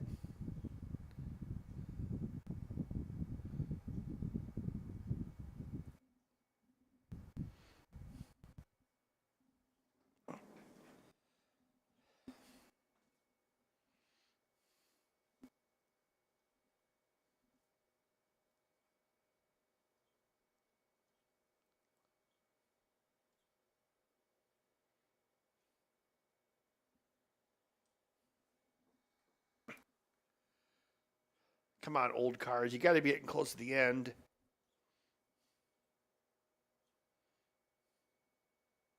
16, 18, 6. See, what's actually throwing the air, well, I probably have guessed, but if the sprocket gets too close to the edge and then your crop window actually goes over the frame, then the math stops mathing.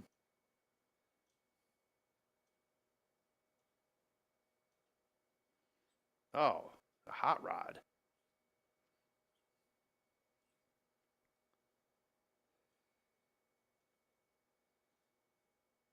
Yeesh. That was rough. And now, see, it's settled down. 10. See, it goes in spurts. 10, 10, 0, 4, 5, 13, 10, 10, 13.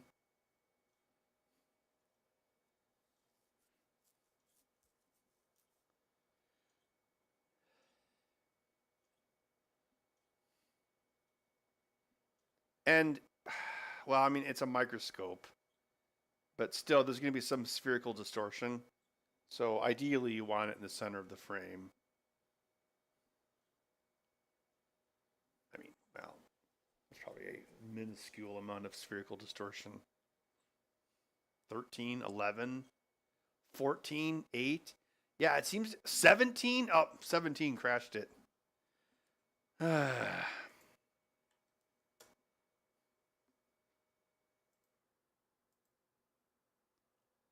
Hmm.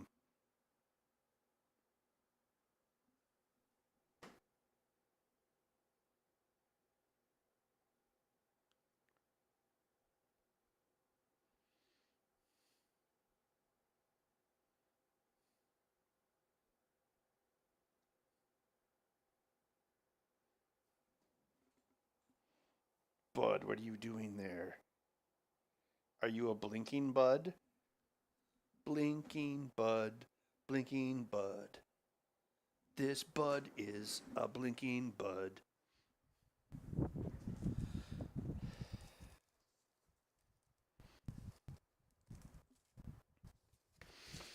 Uh, Sarwer, it is doing that. It does the delta. Well, here, let me. It does the. Where is it?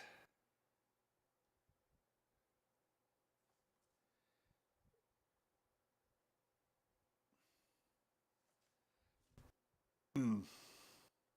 Yeah, right here. And yes, I used a lot of AI cheating on this. Um, yeah, it basically calculates how off center Y is from the center of the image, and then it applies that to the next frame advance.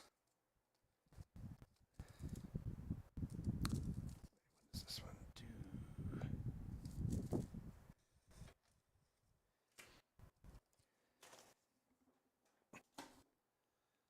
Oh yeah, it keeps crashing before we can get the number.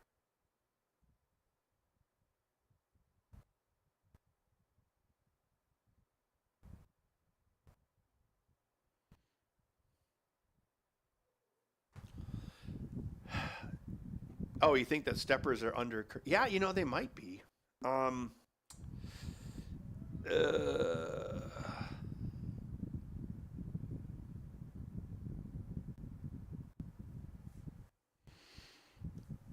yeah, it's well, yeah, it'll become less accurate as it goes along, but it also might be a current issue. Let me check something. I would just ask AI, Marlin, printer with TMS2208.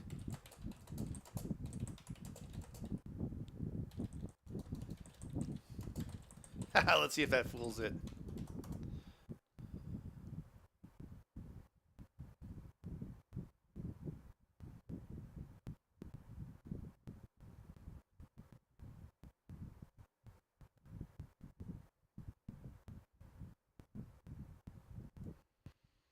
M122 command.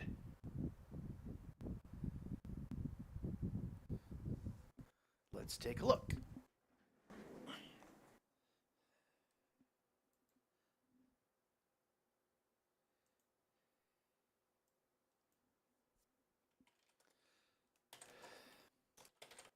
You ready for a blast from the past?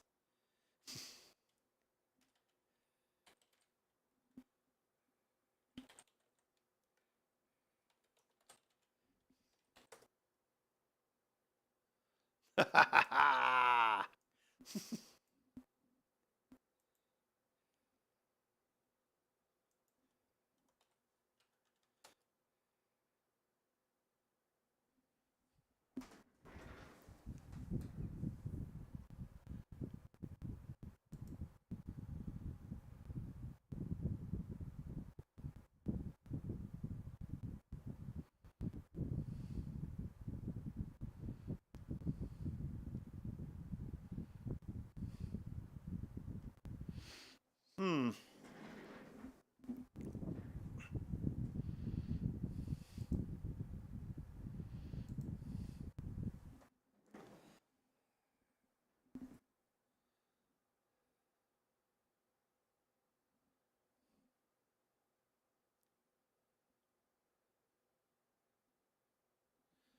That's not the response I was looking for.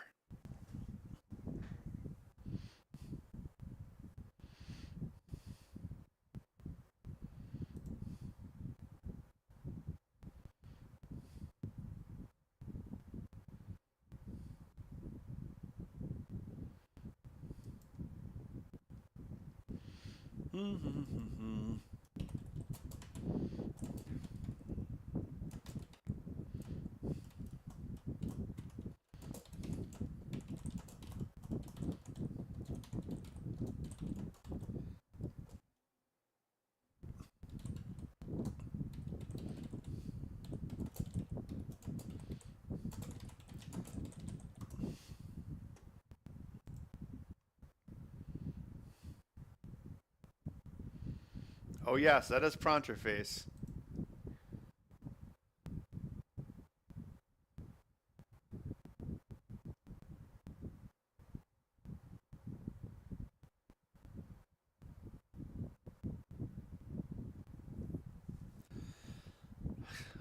It's well. Let's see. Okay. Let's see. I don't think I actually saved anything here.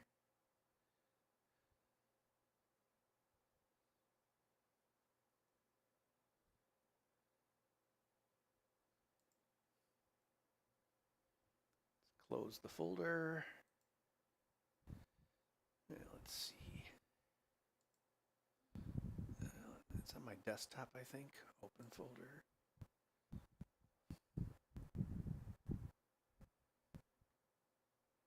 What? No, that's not what I'm trying to do. Stop.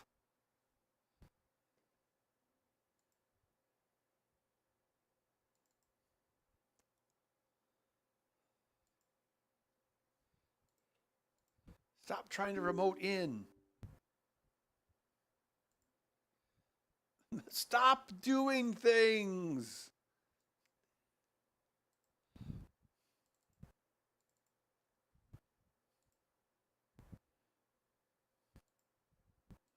I think it's this one.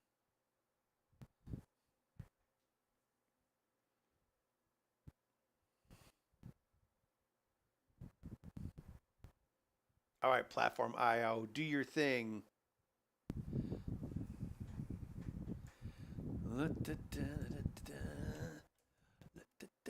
It's configuration H. Preparations A through G have been complete, but I believe preparation H feels good on a whole. What? Throw me a friggin' bone here. Distinct E factors. What the fuck? Okay, that's what it's supposed to be. Configuration advance, well, whatever, blah, blah, blah.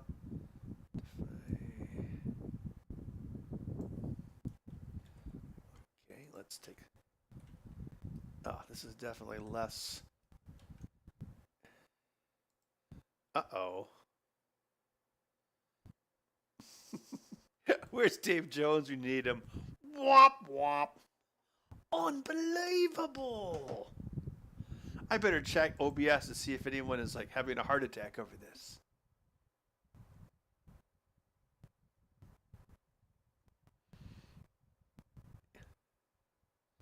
Zoom in and scan the film in quarters. Oh god. It's already using a microscope. I mean, I guess I could try to get the film a little closer to the microscope lens. I don't think it would make a huge difference. I mean, it's already got more pixels than it really needs. Let's be honest here. Oh, what a fart fest! All right. So yes, it looks like this was not using the trinamic drivers, or oh god. Oh, that would mean it also probably wasn't doing stealth chop.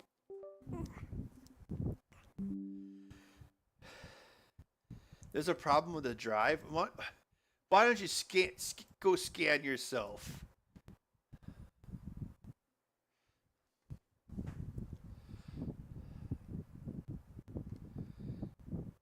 Apparently, this needs to be commented in.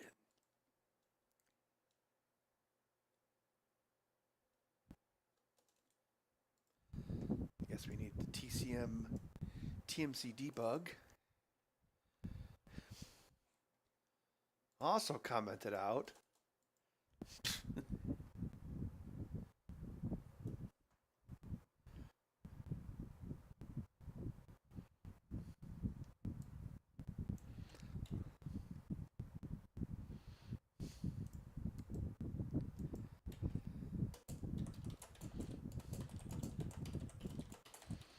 Let me see what AI says about this. Okay.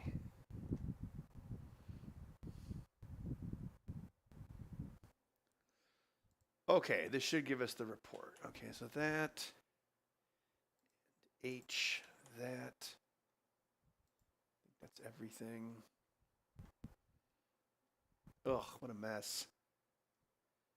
Where's, oh, there it is. I don't think I, oh yeah, because I had to go in here because I wanted to use the heated bed pins for the light. So I had to do all this stuff just to like turn off all the safety checks.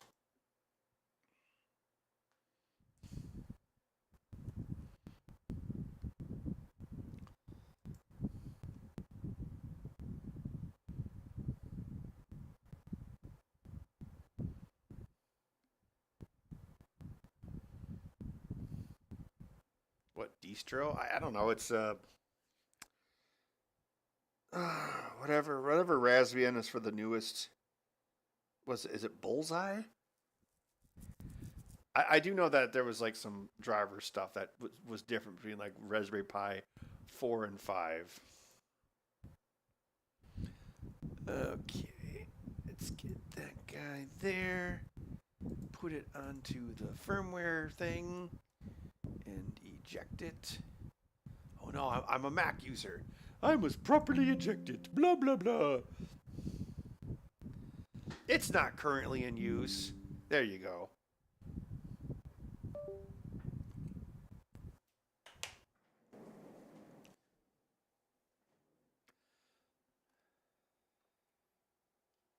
Oh. I will give you new code and new troops to command. And? And nothing. You belong to me now. No, I don't. Perhaps I misjudged you. Go, get out of here. Okay. Blah, blah, blah. Now you give to me ride.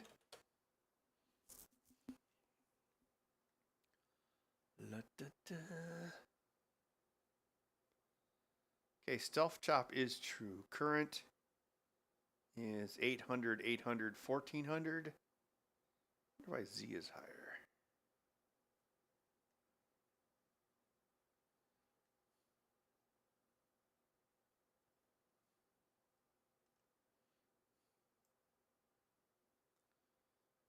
Man, I haven't configured Marlin stuff in 5 years.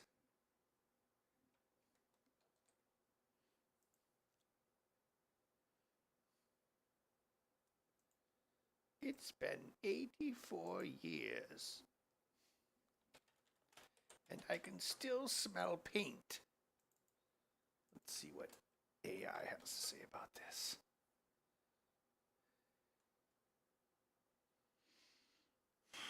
You know, the 12 volt motors might be holding us back as well.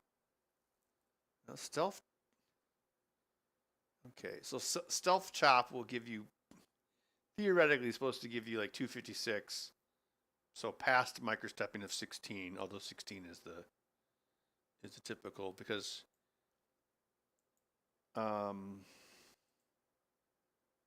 what is it, like 1.8 degrees typically per step?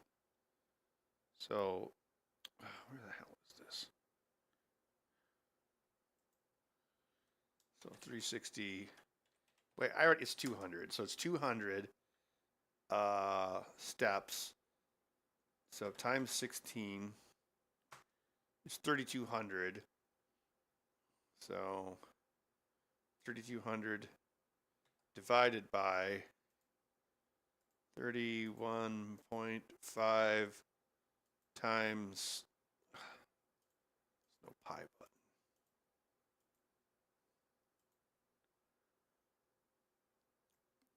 Yeah, steps per millimeter. And actually, that's the same number I put into Marlin. But yeah, but that assumes, that's the same calculation you'd use for a pulley. So that assumes the take up. So the further you go, the less accurate it becomes. And as you saw, it went from like 4 millimeters down to 3 millimeters.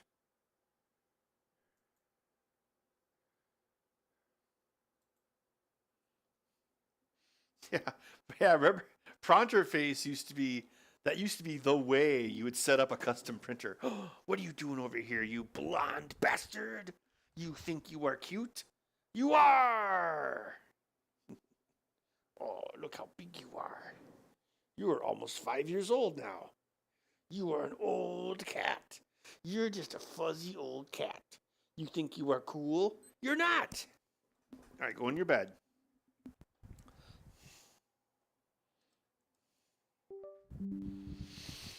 I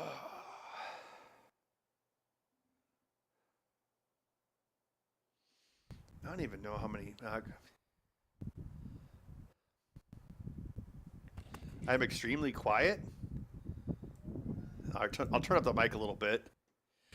Blah, blah, blah, blah, blah, blah. Where was I? Okay. Let's see here. Well, I'm only using one motor at a time, so that would help.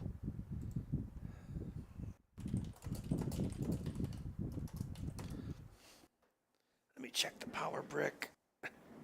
Where are you, power brick?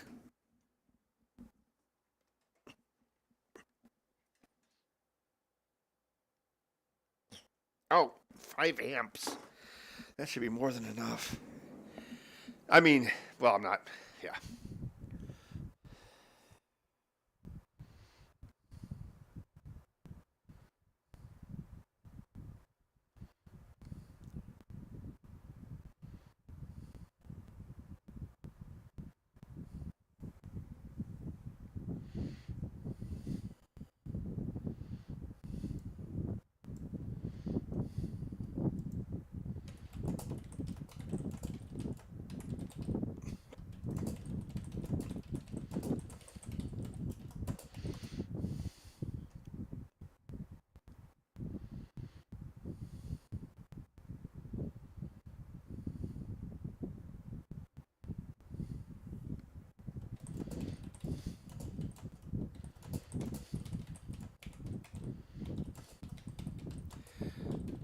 Da, da, da, da, da.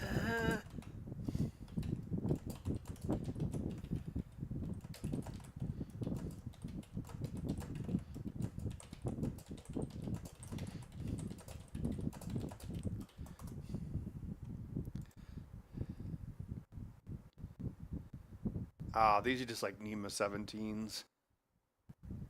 Latest Star Wars movie announcement. Oh, I mean like the Grogu movie? Well, I was never a Star Wars fan, and nowadays I care even less. I don't know.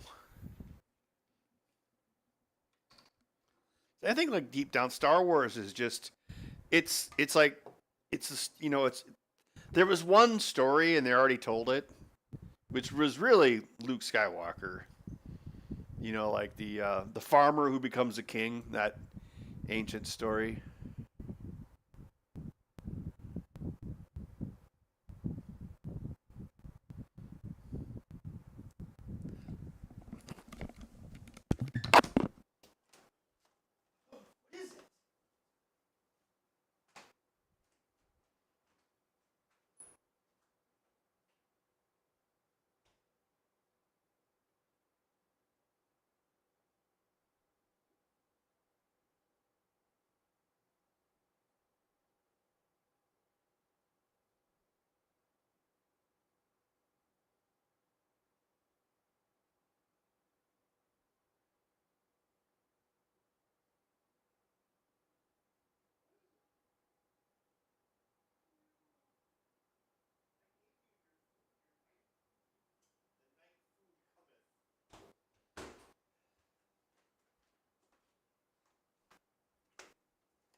Just doing some sanity checks.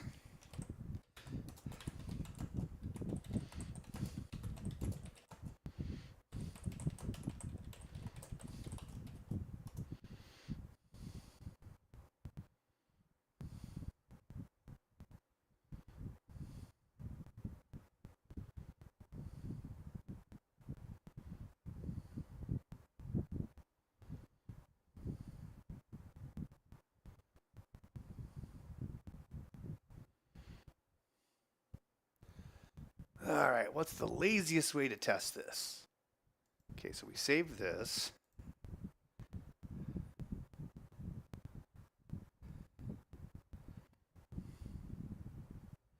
No, only the take up reel is driven. Although the fact that it's having to the idle, it's it's yeah. I mean, it is there is resistance. The other motor isn't even plugged in, but it still would be causing resistance. Not that much, although I have to remember I'm much stronger than a motor.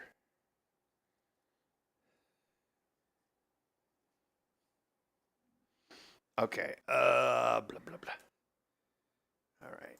We don't need this. If I close the window, I'll jinx it though. So I better not. Hey, Mr. Donut Head Man, who's trying to kill you? I don't know, but they better not.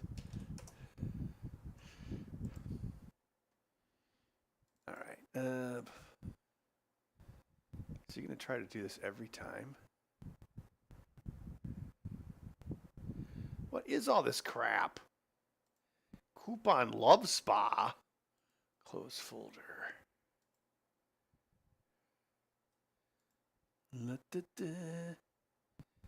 Activate the droids. Oh, I have to click this arrow.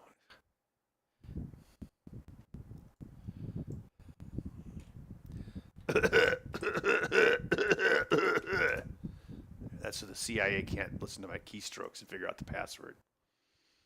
All right. What was that command? M906 1000. Should I do 1,000 or just go for 1,100 and say screw it? Yeah, I should just go for 1,100. Although I should put in a bigger, higher power supply. Yeah, there's a fan going. I'm sorry about that. I'll turn it off. No production value, remember. Okay, let's go in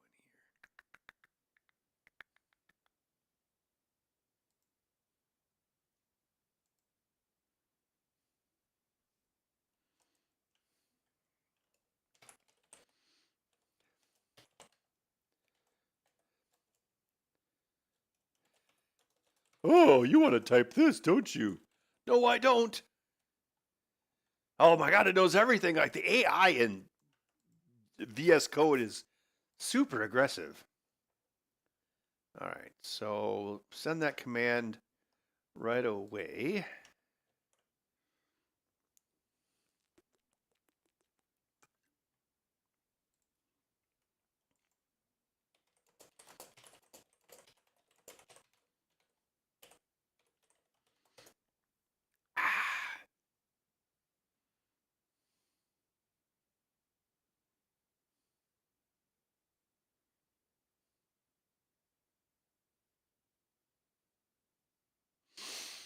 Oh, that's interesting. To force the driver to use spread cycle, more torque, but louder. Huh. So stealth chop reduces torque. I guess that makes sense because it's trying to subdivide the microsteps. Even, yeah, that could be it.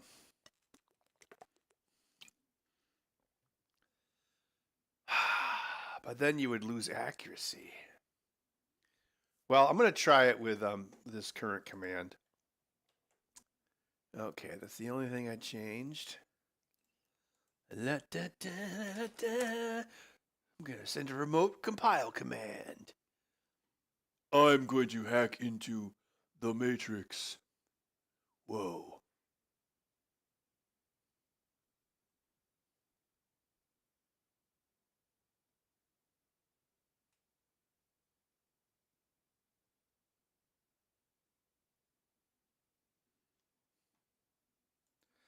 All right, let's switch over.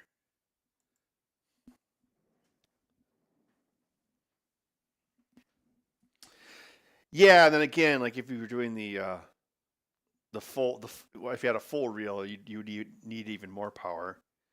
Okay, so it's been made, so all we have to do is run it.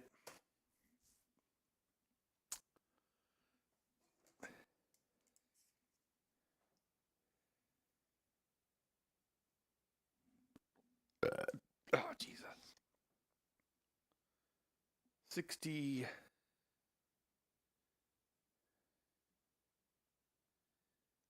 60.2. I am the Matrix.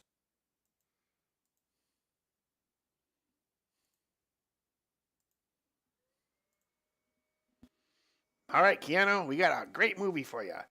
What is the name of the movie? The name of the movie is The Matrix. I like it. Action. I am the Matrix. Cut, cut, cut. What's wrong? No, Keanu, baby, you're not the Matrix. You're in the Matrix. You are in the Matrix. No, I'm not in the Matrix. You're in the Matrix. You're in the Matrix? No, you are in the Matrix. You are in the Matrix. No, you, me, the character, you are in the Matrix. I don't understand.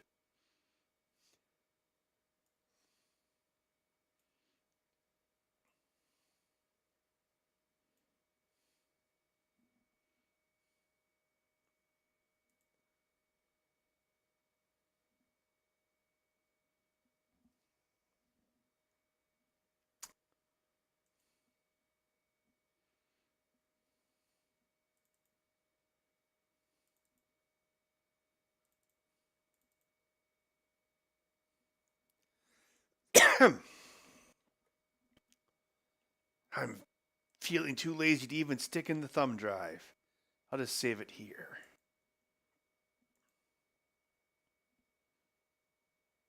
And go. And go.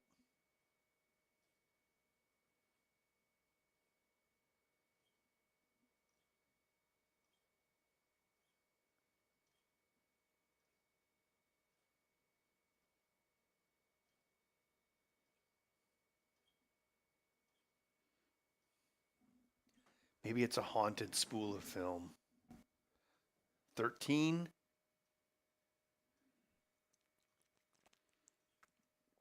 Those are rookie numbers. Oh, you really think my Keanu Reeves impression is that good? I mean, my Sean Connery impression is pretty good.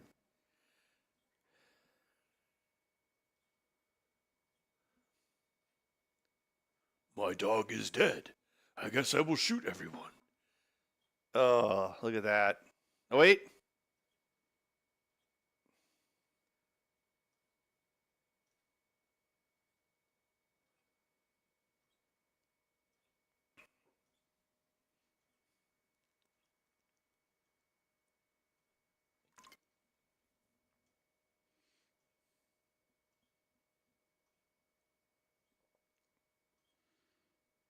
I'd say 7% would be like worst case. I mean, that is normally the worst case scenario.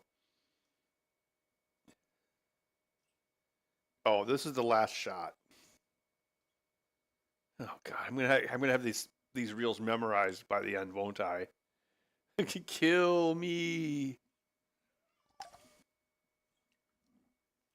It's a whiny orange wimp. Oh, look at this big blob. Are you a disgusting blob? Oh, you're cute. It's a good thing you're cute, otherwise no one would want you.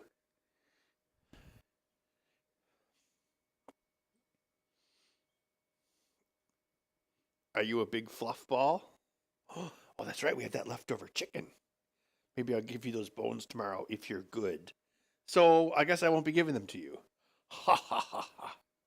Actually, you were pretty well behaved today. See, I have to work in order to give you food. Otherwise, you'll be out on the street. You'll be a street rat cat. You'll be like Aladdin, except for dumber. Uh oh. Uh oh, it's losing the plot. Wait, oh. All right, bud. Here's your new home.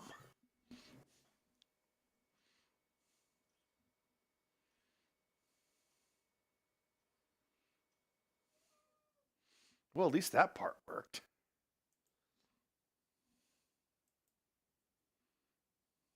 What is it?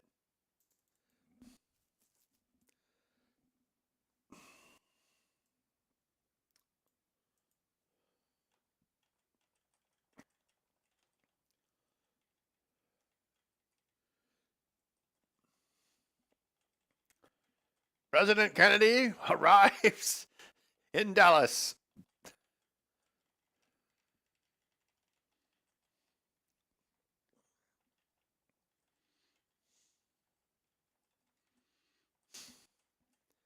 I refuse to invade Cuba. Oh, you do, huh? What are you going to do about it?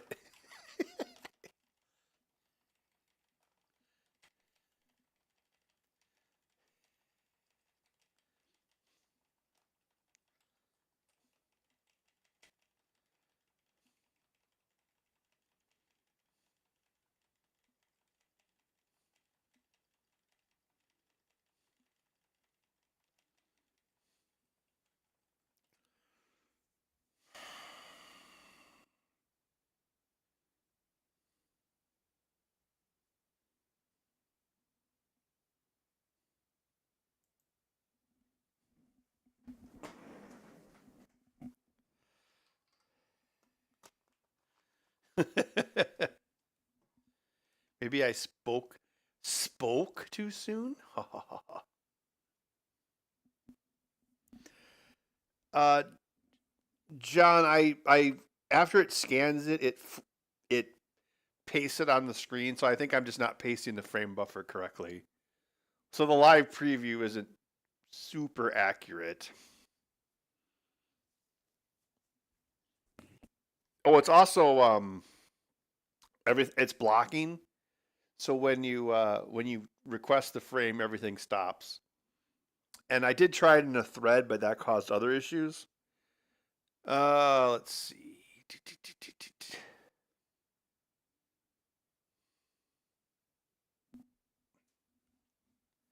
Uh,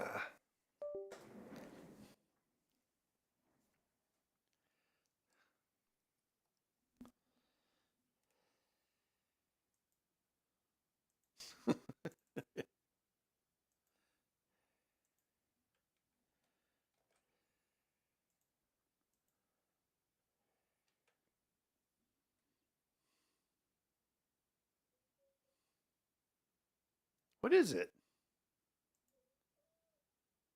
Do you not like it when I talk to no one?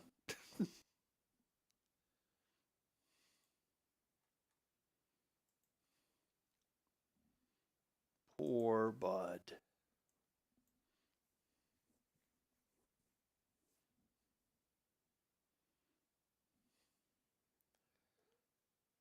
I think we can eject now.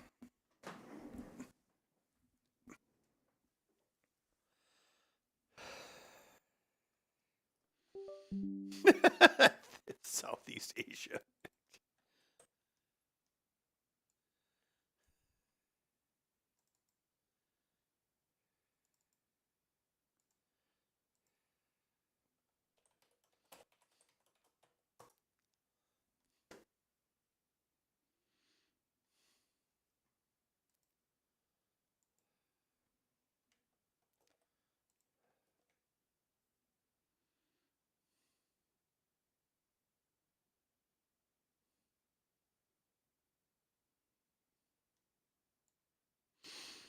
John, you're the one who sent me this halogen lamp. Do you know if it works at 24 volts? I mean, I do have an extra 24-volt power supply. Because, well, yeah, if we run at a higher voltage, then we don't need as much current.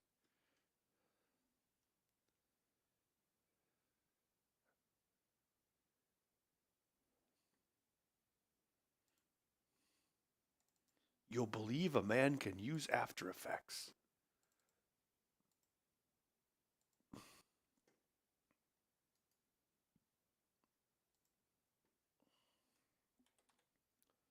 Oh, why did I may have stopped at Quick Chip and gotten a Quick Chip chicken pot pie for dinner. It was good, but it's making me very burpy.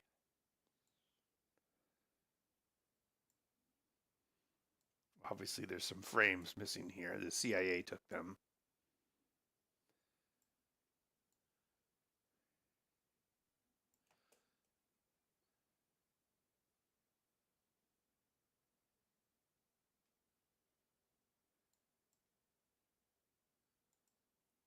What? What? Ah, jeez.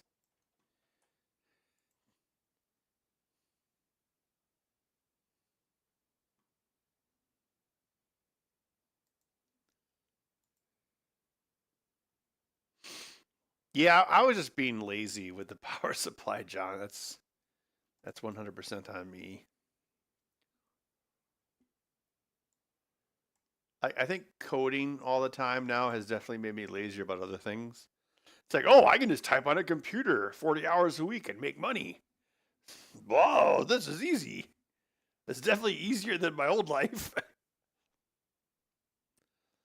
Hey, but Evil Dead is the finest Bruce Campbell themed pinball machine ever made.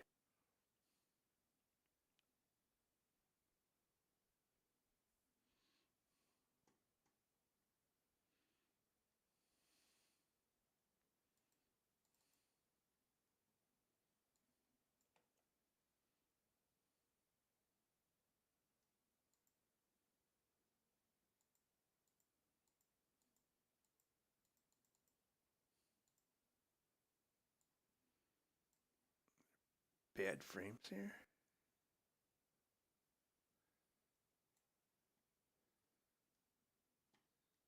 Whoa, what the heck? Oh, that might be my mouse battery. This mouse is so stupid. I don't even know why I still have it. What a piece of crap.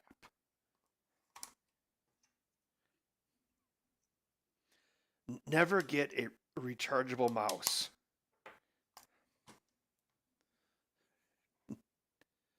Never hire Tobias Funke.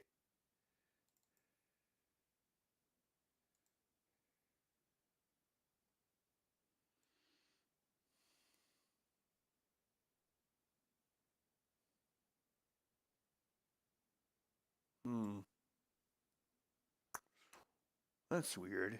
They're all at the end, all these bad frames. Okay, so we need to get rid of this. Frame 0, 141. PNG, which is that one. To remove the bad frames. Re-import. Cars 4. Reinterpret.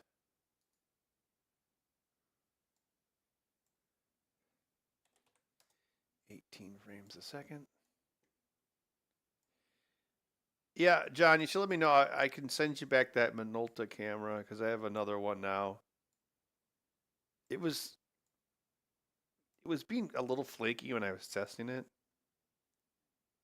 I think it might be a clutch issue because like they actually use the same motor to drive the zoom as they do for the film.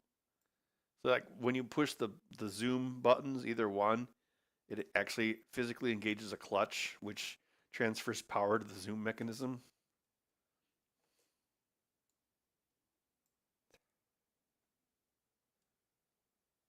Yeah, we're still missing like a minute.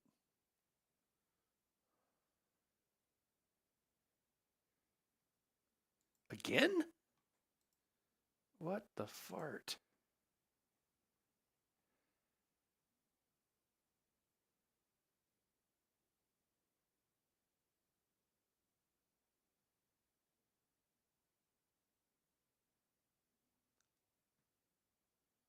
Huh.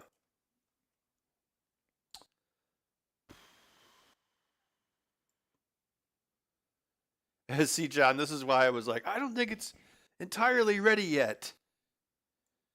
But I mean, 24 volts would probably help. It's just kind of a mess because I don't have like a nice box to put it in, so I just got like all this crap laying on my table. Obviously, that's a big problem. Well, if I hook up my 24 volt supply, then it has like those exposed mains pins to talk like a British person. Yeah. So.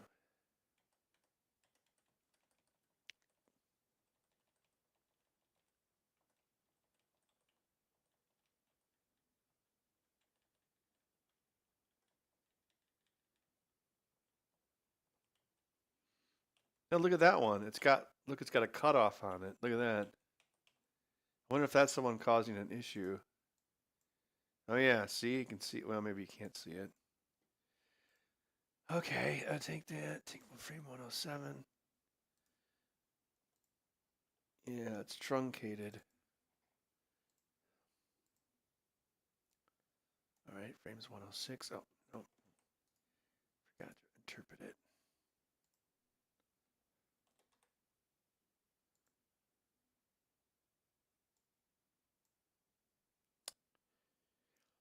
Yeah, I had these problems on the birthday footage, but it only barfed at the very end. I was able to fix it with one rescan, but this one's a lot trickier.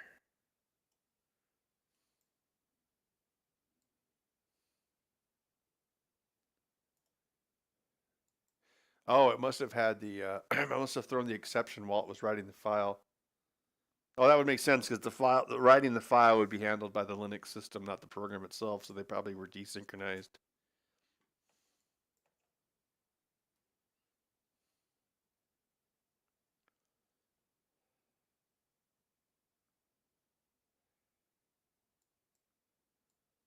Wait, that even wasn't even. Was that this? Was that how it? Oh yeah, that was how it started.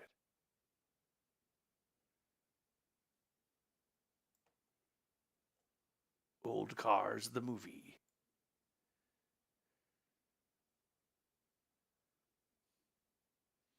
Oh yeah, it started to barf around the vets, wasn't it? Yeah, so that's missing. So this is really like this whole thing is missing. It was redacted.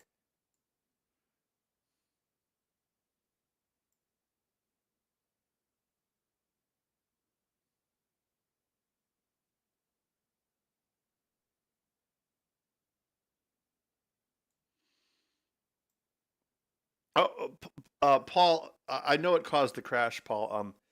The frame was off too much, and so computer vision was trying to crop off the top of the frame, and then so basically it was like an XY error.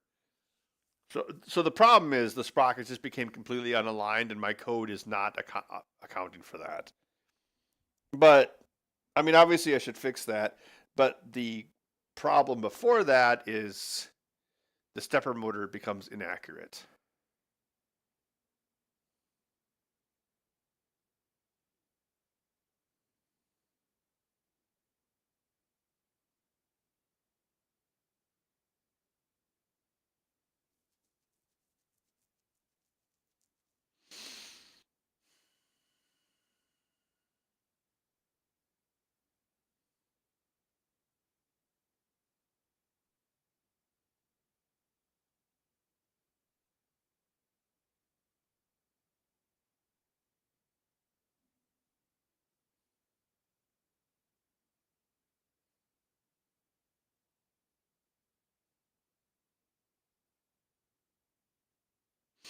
Yeah, I was using GDB yesterday for a different.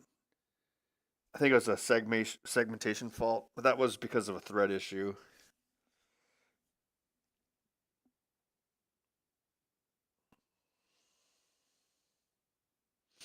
No, see, the code if it sees if it finds a sprocket, it will crop X above it and X below it no matter what.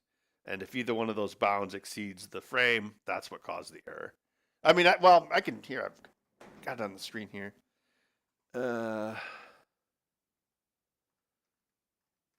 Wait, no, I don't, because there's like a million things before it.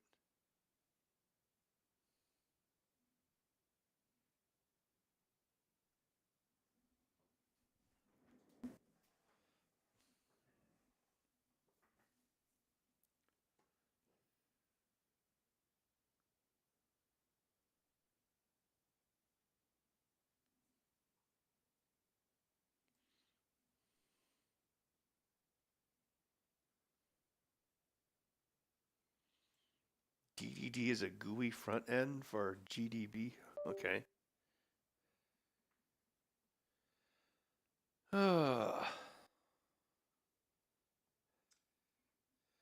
That will help me remember. Remember.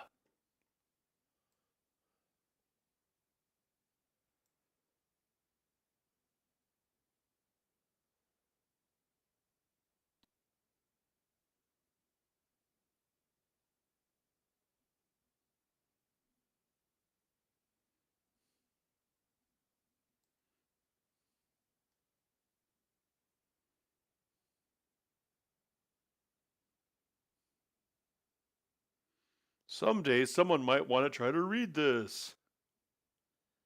That's still insane that it's that legible considering how tiny the film is.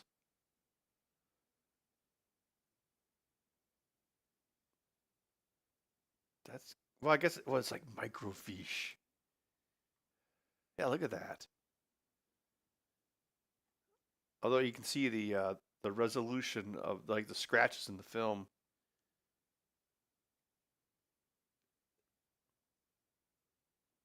Yeah, it's crazy. Because think about like this is like this whole thing is 4 millimeters high.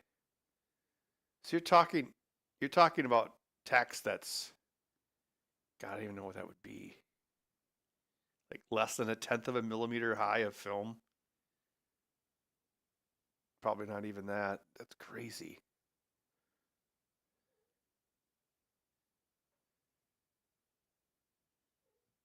I mean, like you can this part you can totally read. Okay, maybe not the dark sections, but like the price, and for some reason they have the decimal, the decimal point in the price. Well, yeah, because back when everything was cheaper, the decimal point was more important.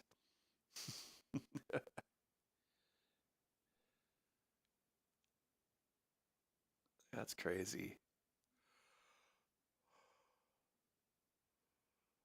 See you, John, and enjoy your vacation. So yeah, John, you'll probably run into these same problems. Although I think 24 volts would help. Ah, oh, now I can't help but think about pulleys.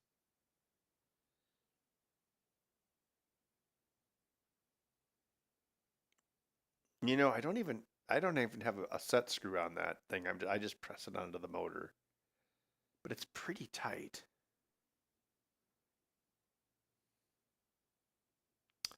Did I? Let's take a look. Yeah, sure. Save this amazing work.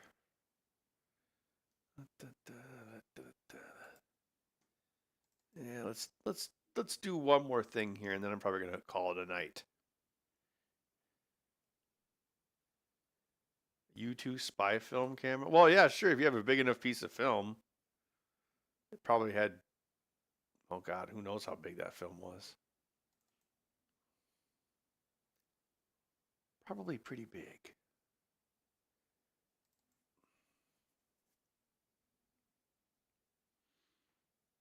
See, this part of the camera is way over designed. Like the microscope. So I wanted to make it adjustable, but I mean, does it really need to be that adjustable? I don't think so.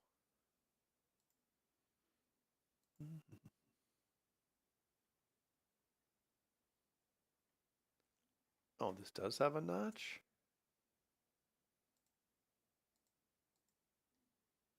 Yeah, so this part, this goes onto the motor, and then you set stuff on it. So like this, yeah, see, and I made this tolerance. Well, it's pretty tight for a 3D print. It's actually, yeah, that's very tight.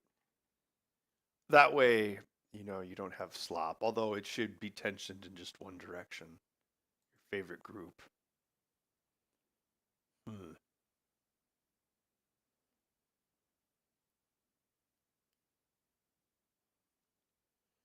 High voltage at high speed. Okay.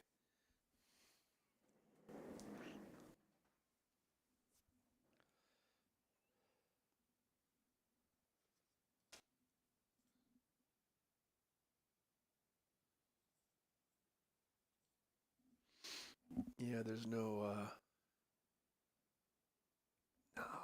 way that could be slipping. Well, wait, no. That's incorrect. Of course there's a way it could be slipping. What am I talking about? Where there's a will or a whip, there's a way.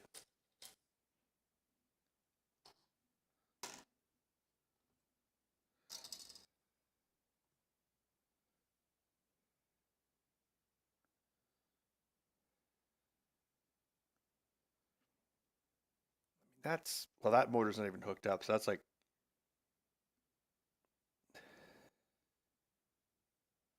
well, you can feel, you can feel the steps. Could that be causing a problem? I mean, probably wouldn't help.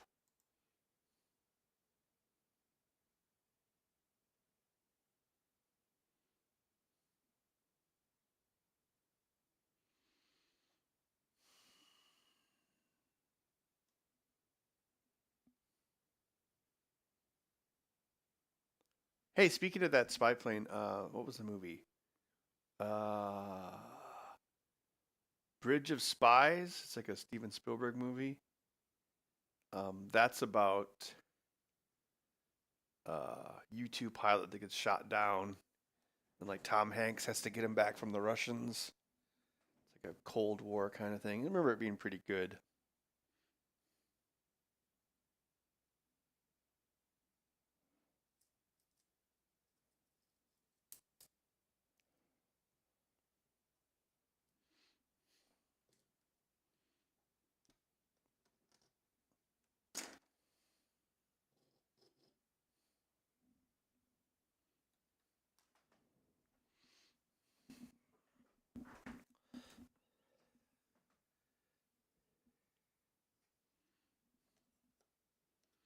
Okay, yeah, this has the notch.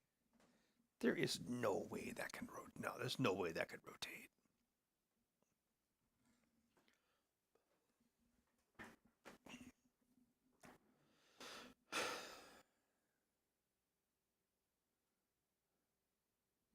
The thing is, these motors, you had taller motors, they wouldn't even fit in this design, which means you have to raise everything up. Oh, you'd have to do that with a pulley too. Yeah. Unless the pulley was incredibly large. Bleh, barf cam. Bud, are you jealous that Bud cam is being used for something that's not a Bud? Rah, I'm gonna get ya. Look how big you are. You like regaining weight somehow? Must be that chicken I gave you. Rah. Dun, dun. Ah! That didn't work at all.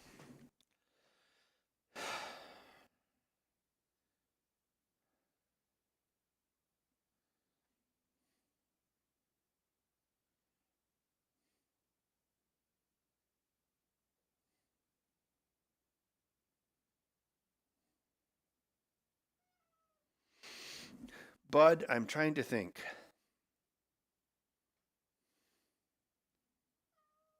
Mm-hmm.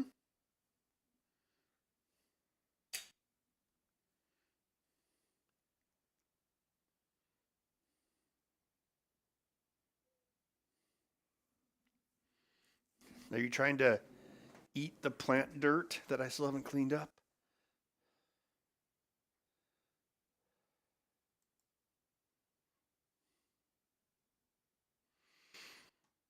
Yeah, Bridge of Spies is a pretty good movie.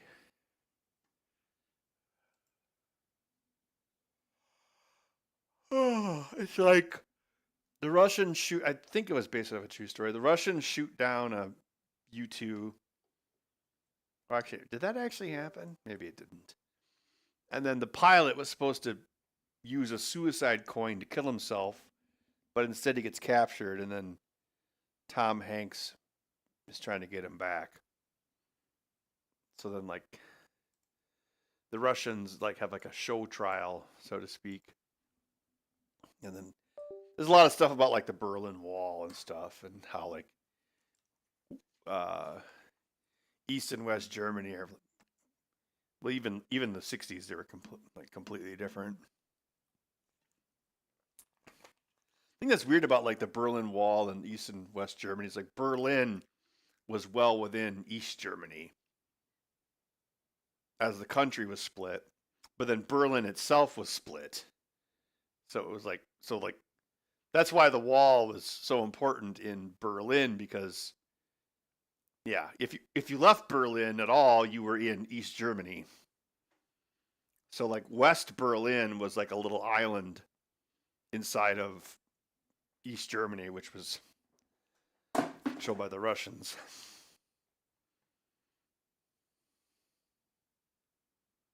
Oh, so that was a true story?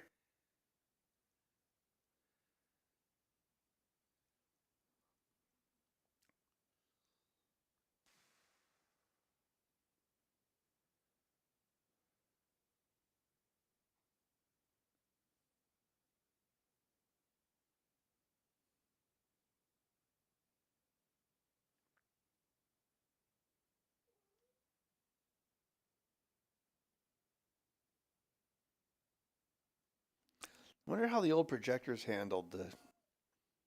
They probably didn't handle it. Is the answer.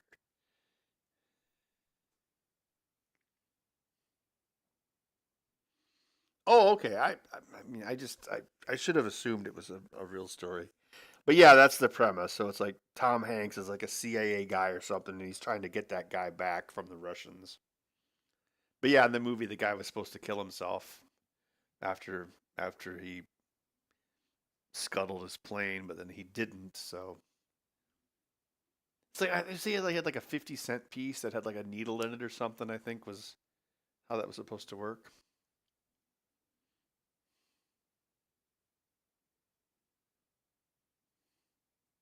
Yeah. Yep, that's right. There's a scene. It's like snowing, and they're on the Bridge of Spies, and there's like stuff in it about like like code books and one-time pads and spycraft and stuff. So it's pretty. Well, I watched it on an airplane. So I don't know, but I thought it was pretty good. Actually, the other thing I remember about it is if you're Steven Spielberg, you can drop an F-bomb twice in a PG-13 movie. Nobody else can. But you're only allowed to use it in a PG-13 movie if it's in a non-sexual manner.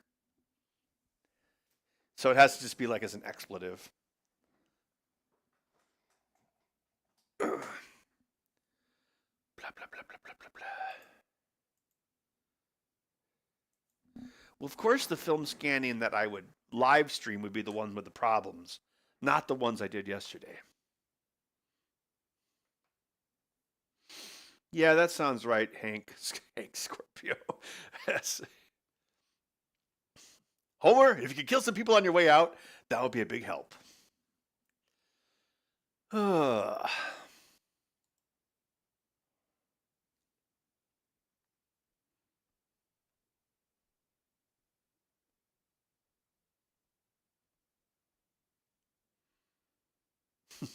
Well, yeah, see if they would have had the spy plane out sooner, they would have known about the AA. Then obviously, that wouldn't have happened.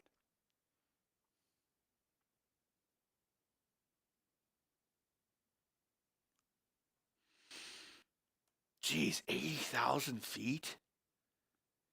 Christ. Yeah, you'd have to be going a million miles an hour just to deal with the fact there's not much air.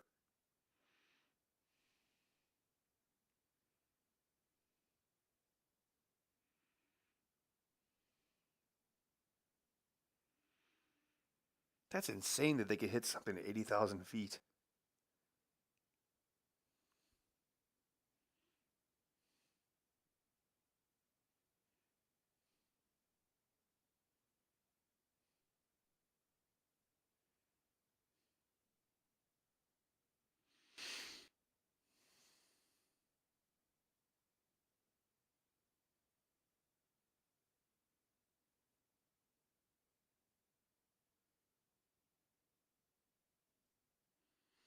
Sorry, I'm just lost in thought.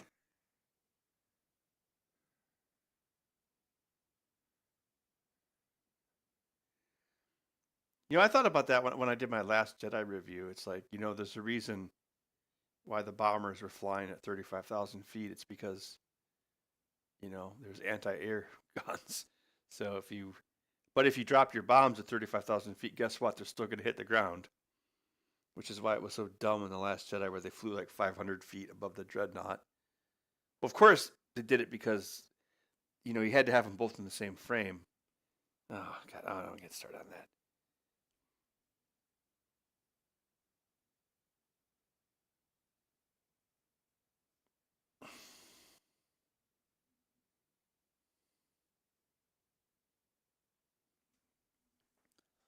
God, I can't help but wonder if it's because when you turn a stepper motor, you can feel the steps because when you're creating you're creating an electromagnetic field when you move it by hand. I wonder if when it was getting to the end, since the resolution had halved, I wonder, does that make any sense though? So I'm wondering if the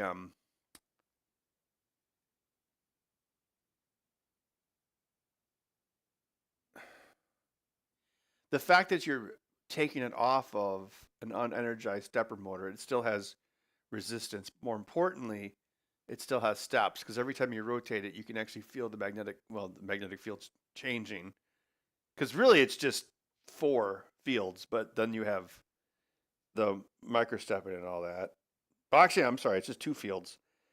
Yeah. So,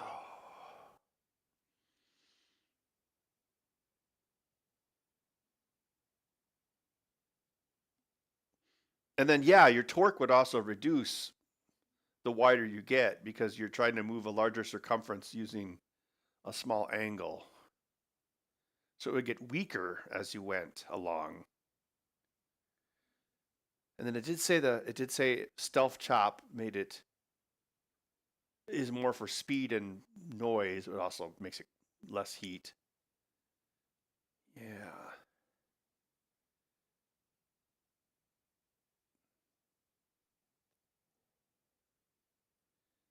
what was it, like 2.2 millimeters per move?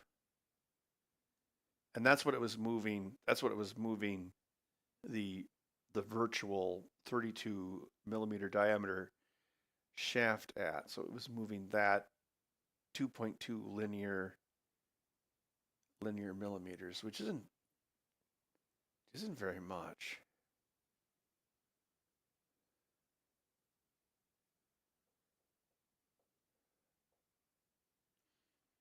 No, I felt the motor at the end there. The motor was room temperature, which is pretty common now with modern drivers. Oh, is there some sort of, what is that?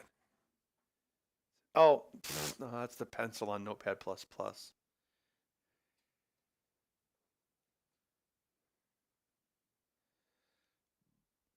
Yeah, Billy, I think you're right. Well, because I was going to put a,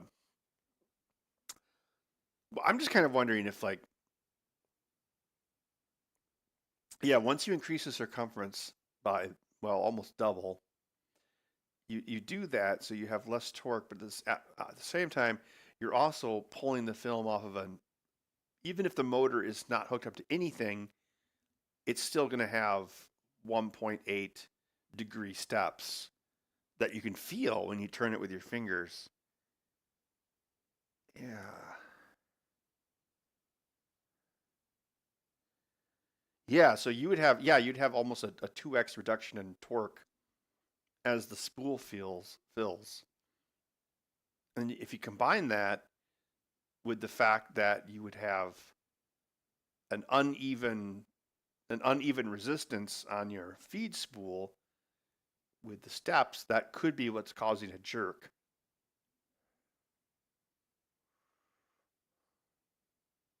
Yeah, Paul, that was something I was thinking about as well. Like if you actually wanted to have full transport control, you would have to keep track of both diameters, and they'd have to be inverse of each other.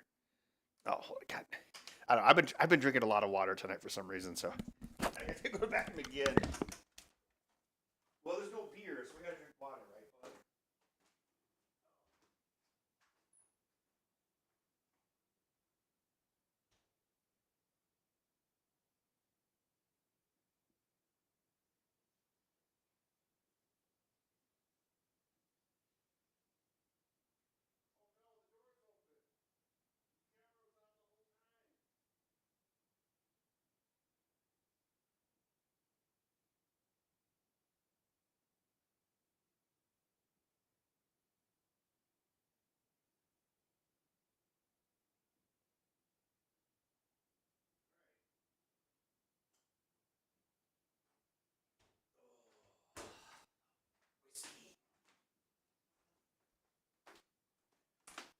Indiana Jones. Always knew someday he'd come back through my door. What is the current problem?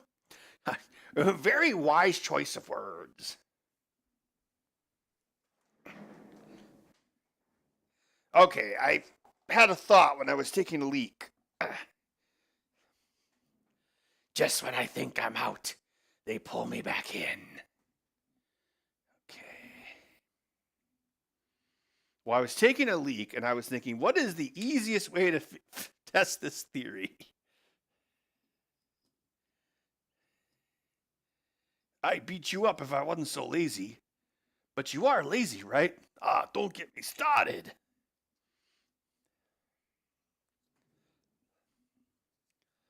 Oh no, he booted it back up. I cannot stop. I'm a machine.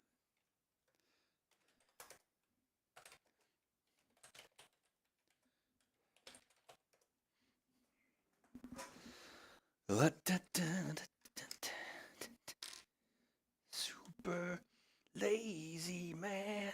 Super lazy man. He's being really lazy.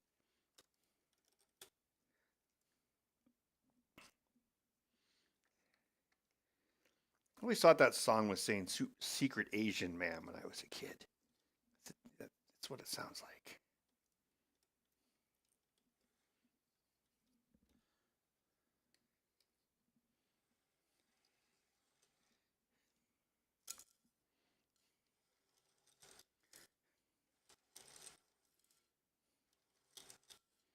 Behold, a gentleman.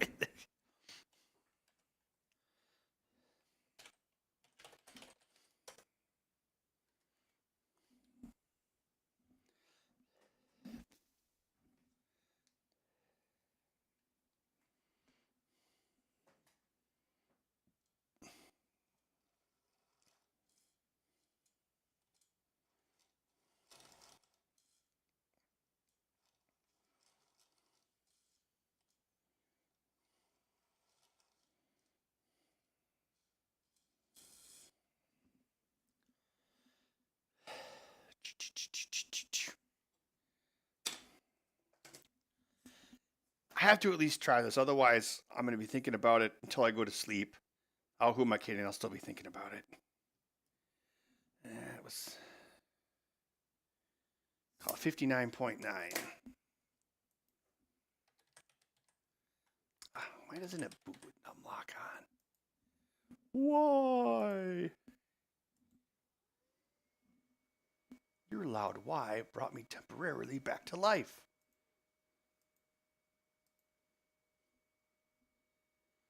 Anger. Fear.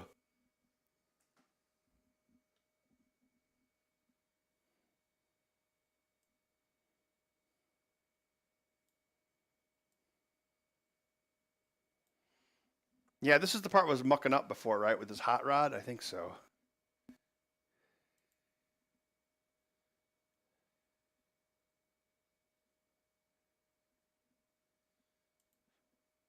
Focus mode. Oh, yeah, look at that score. Not even Billy Mitchell could get a score that good. Oh, no, I'm being sued. Oh, my God. Billy Mitchell will try to sue us. You might not have noticed, but your brain did.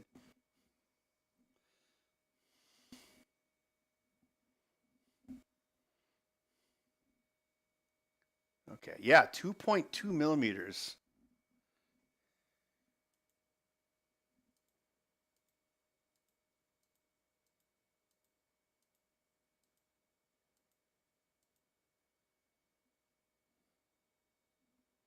Let me make sure this is tight. Yeah, I think, well,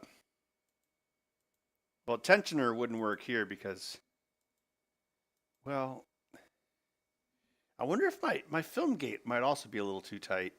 As I mentioned, it's going through like, it's kind of hard to show because it's all black.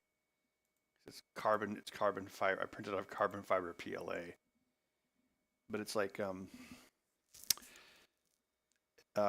it's a film gate, but then there's two halves to it. Picture it like this, like four things, and the film goes through like this, and the light goes through like this.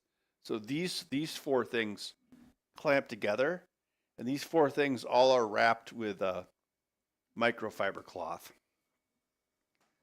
So yeah, well, okay. So setup mode. Setup mode looks good. Let's try it. Okay. We set the thingamadoohickey. Yes. Okay. Start scan.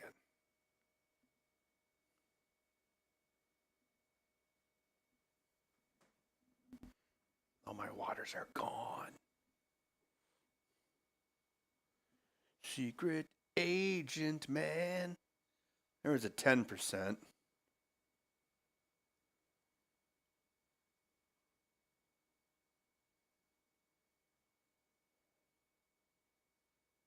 $12, 6,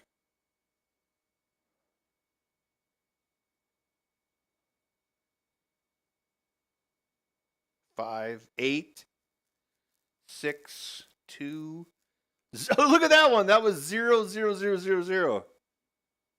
7, 0, 2. I'm narrating this for the blind.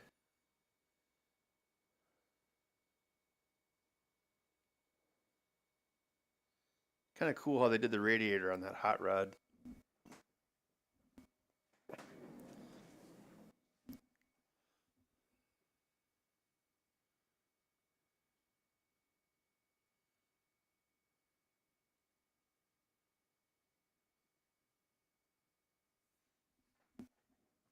Yeah, maybe I should run the steppers slower for this step too. There might be some jerk.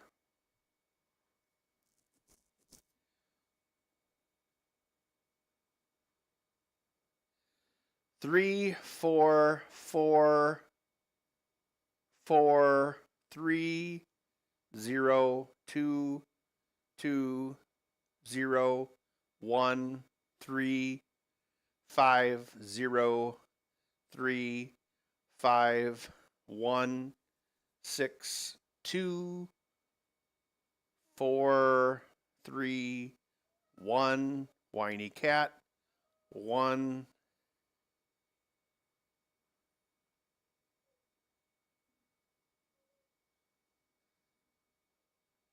What is it?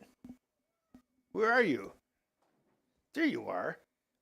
Oh, I need to brush you. You're a big hairy beast. Are you a hairy beast? Hairy beast. Your name is Harry M. Beast, the Beast of Madison. People think the beast is a myth, but it's real. He's a real beast cat. Are you a beast cat? Beastie cat. Beastie cat. This cat is a beastie cat. Are you watching the screen? You don't even watch cats on screens. Put you over there.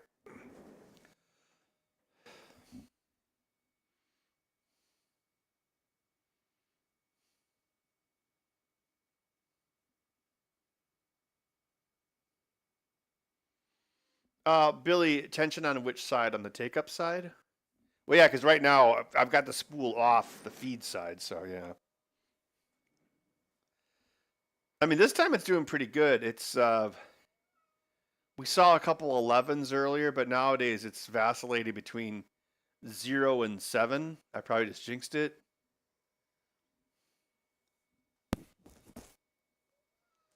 Thing is, the loose film, even if you had a spool that was completely, free rolling or whatever, you'd still have the fact that it's wound would cause more friction.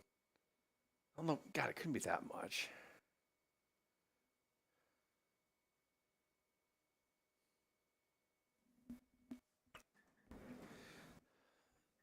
Bud, you are orange. I sent Bud off to the groomers. Uh, no, I mean, no, he's fine. The only thing about him that might need to be groomed is like maybe the fur around his paws. No. I could try to stick it on camera, but he'd probably not like that. He'd end up on only feets or whatever that was. Oh, Bud, do you have paws?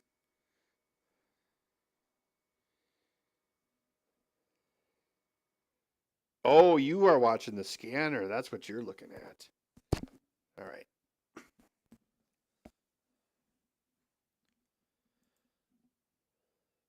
Hmm.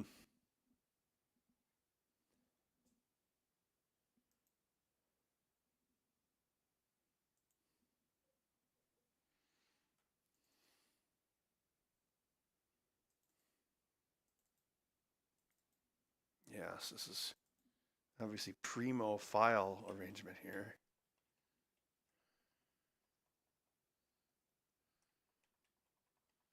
What was that? User error. What is it?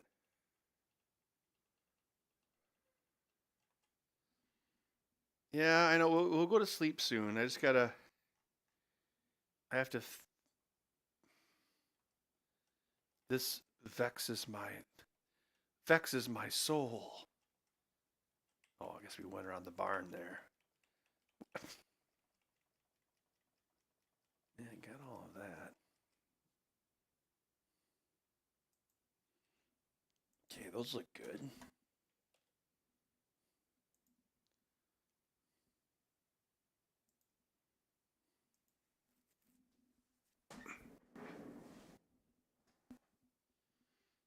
an orange cat. Oh yeah, I saw one too. Like, uh, she's always getting like these really fat cats, and then she tries to give them tubes, but none of them ever want the tubes, which is hard to believe. I can't. It's hard for me to imagine a cat that won't eat things. Hmm.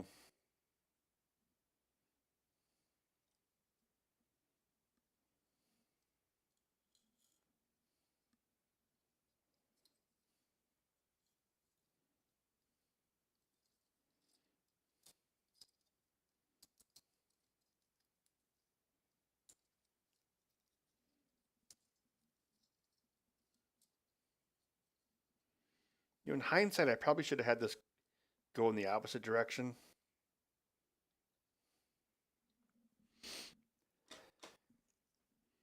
Obviously, I'm going to test this. Yes, I have to. I will test both methods, and we'll see what happens. What was it? I don't think this light would burn the film, but I'm still just playing it safe. It started with that hot rod, right?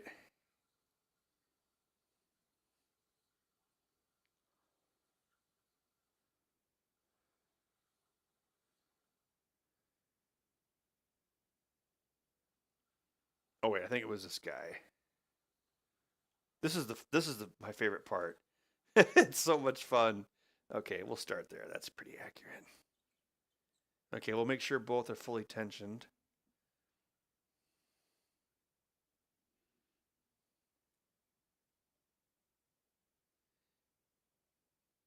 Oh, I could feel it right there. I could feel it.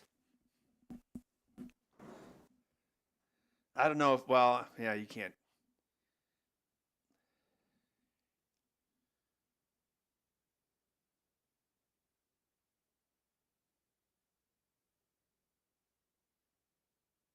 Yeah, right there. There was there was variable strain.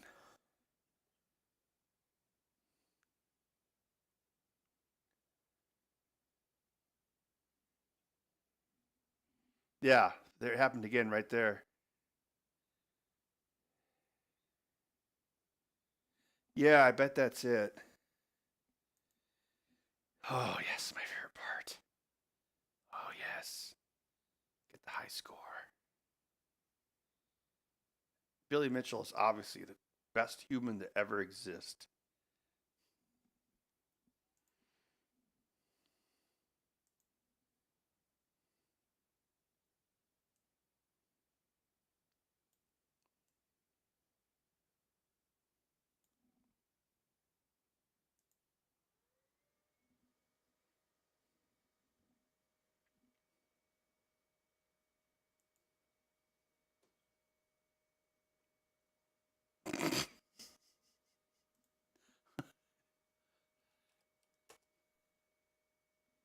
That's a file.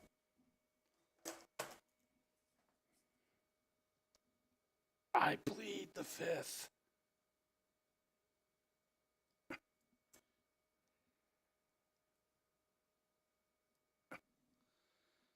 Uh,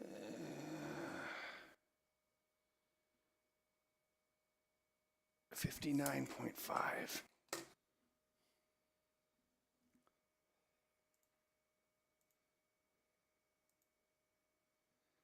I mean, I could just.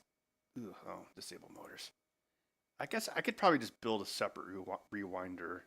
And just have a null take up spool. It's like where okay, so right now the motors are both de-energized. See, they're going to be they're going to be out of sync when I re-energize them. Oh, wait, I don't give a crap about the focus. Also, it's probably fine. Oh, it's a Ford Focus. Oh, I'll be here all week trying the veal. Preview mode. Yeah, watch that 4.2. Watch that jump down to Yeah, okay, 59.5. Okay, setup mode and clunk. Oh yeah, look right off the bat. Because the thing on top of it, the motors would be at different phases too. It's like, unless you're like NASA, you're probably not going to have them in sync.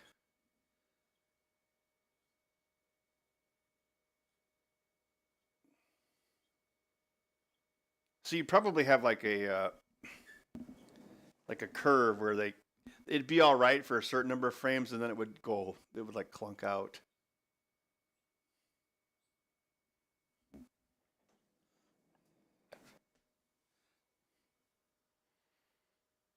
13%, 12%, 13%. Yeah, look at it.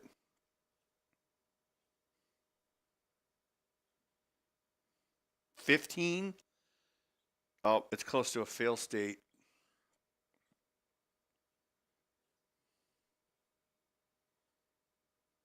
One, two, three, four, five, six, seven, one, one, one, two, three, one, two, three, four, five, six, seven, eight, nine, one, two, one, one, two, four, five, six, eight.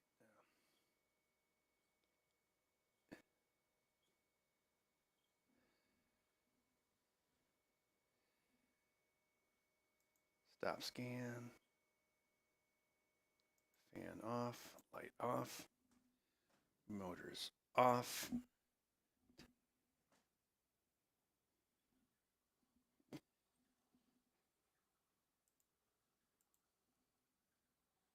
How much you want to bet this is the problem? Leave a comment in the comments below.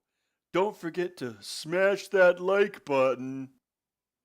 I don't give a flying F if anyone smashes my like button. Oh yeah, I can feel it coming in the air tonight right there.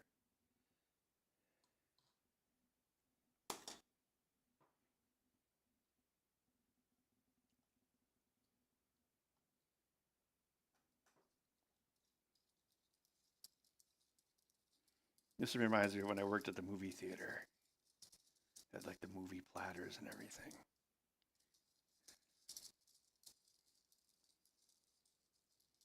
Those were horizontal as well, because the weight of the film is less of an issue on its side, obviously.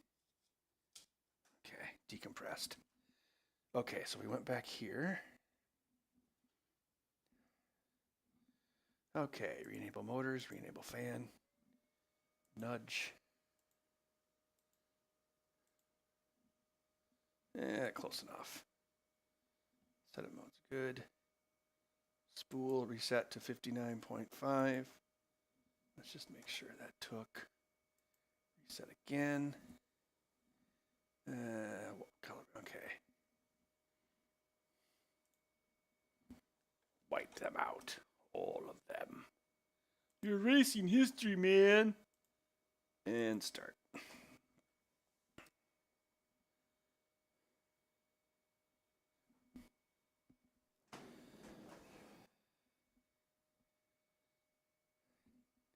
I guess I could have put like a frame high and low on the screen. A min max. Such at 2040. Yeah, just tell 2040 AI. Old cars. There. Make up 3 minutes and 20 seconds of old cars. And all the cars would have like 12 fingers.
Well,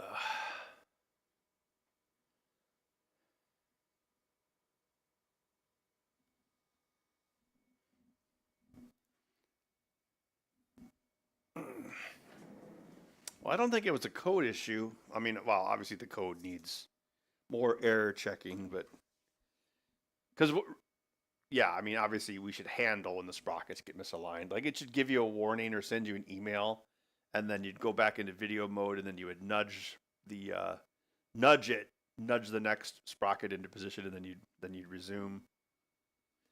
Although, yeah, before the first version I did, and by that I mean the code I had on Saturday, it would go from video mode to still mode every frame, and that takes even more time. It was probably about half the speed of this because there's a delay when when you change modes in the camera, and changing modes in the camera takes longer than just starting and stopping an existing mode. It's like I probably don't even need to start and stop the camera with this. Like, actually, maybe I don't. Because like the pause between frames is about twice as long as the film speed, so it probably is overkill. Yeah, it's like between 0 and 7% worst case scenario. Oh, there's an 8, a 10. Geez, I need to keep my mouth shut. Oh, that's getting rough. See, this is why a flying spaghetti monster is real, bud, because he or she or it hears you say something and they immediately what do they say? Man plans and God laughs. 11. Ah, jeez, I jinxed it.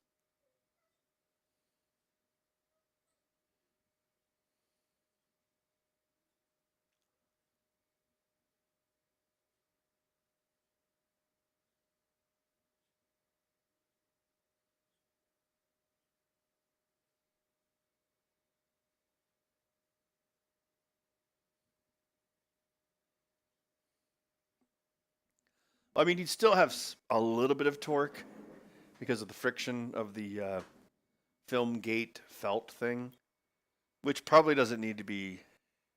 Well, the thing is, though, if you don't have it be tight, then you lose focus.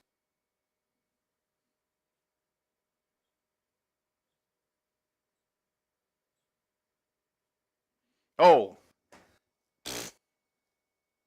I didn't see that. I didn't realize it was actually pulling the reel again.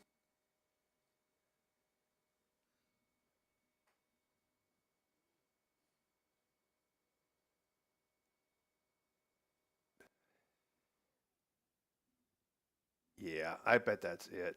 I mean, I think there's other ways that could be improved, but that's definitely part of the problem. All right, but I had to turn it back on and just do a sanity check, and now I did it.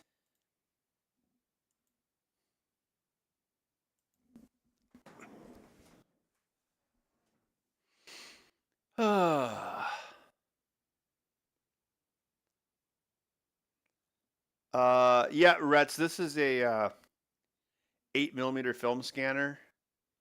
It uses a Raspberry Pi high quality 4K camera and a microscope, which is that black thing in the lower left hand corner of the screen.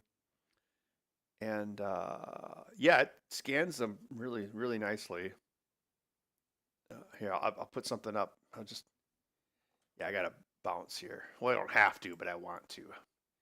I need to go. I need to go to sleep, and by go to sleep, I mean lay down in bed and think about gear ratios until I fall asleep. But that's usually a pretty good way to fall asleep if you don't have any beer laying around.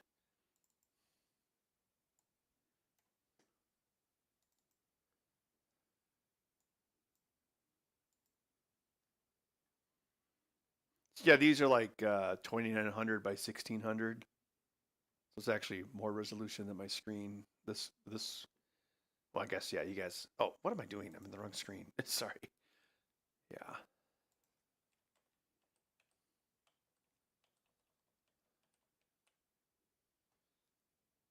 Yeah, it does a pretty good job. You can see all the film grain. So you see the film grain, you can see like the cracklature in the film like that right there. There's some over there. Yeah, that's film cracklature right there.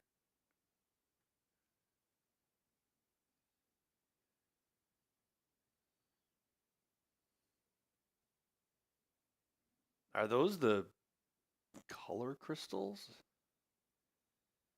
I mean, it's technically a dye, isn't it? I mean, I don't know.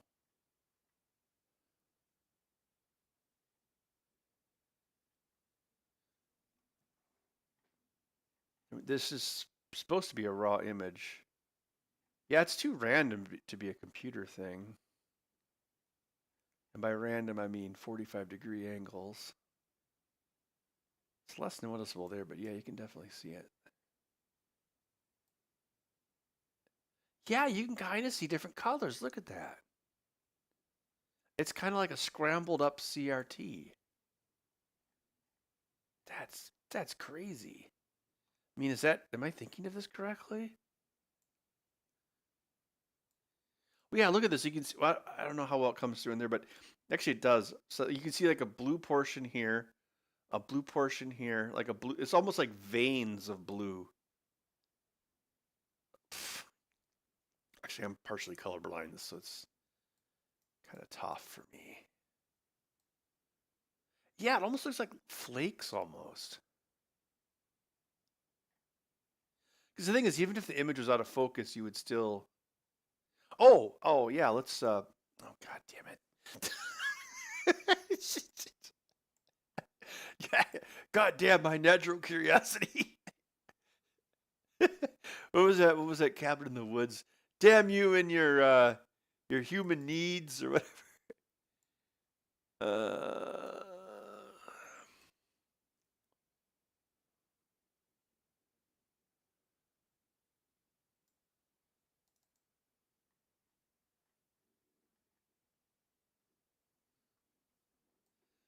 Oh, that's fairly disturbing.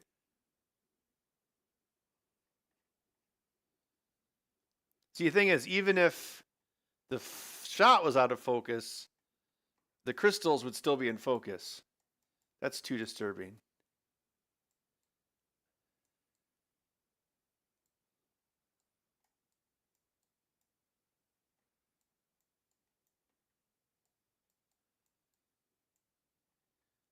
It was like I was seeing the face of God.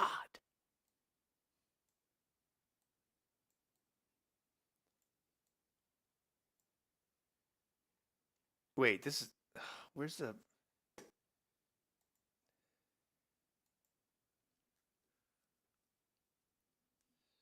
This would be actual pixels. So yeah, if we zoom in further than this, we're looking at an interpolation.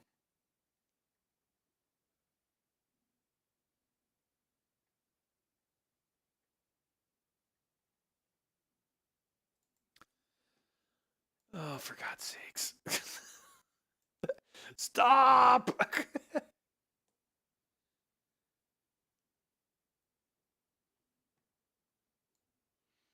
Yeah, I think effectively 1080 is probably enough. And I would say it it definitely it looks at least as good as 720. Okay, so this is no interpolation.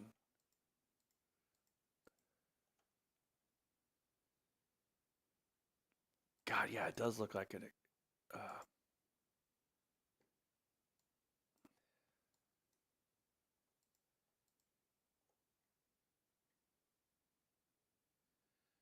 All right, so this is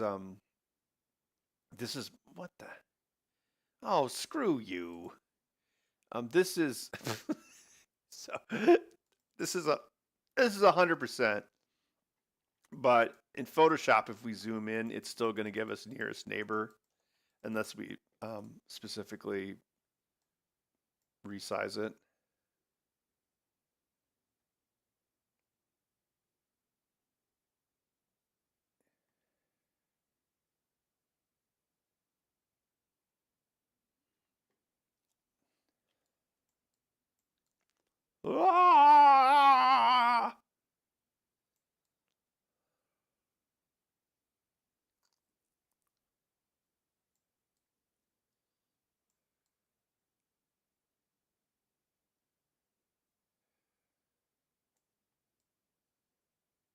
Yeah, it does look like some like surreal painting.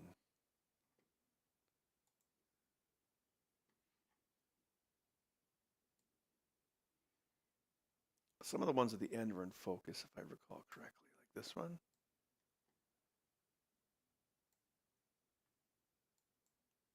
Yeah.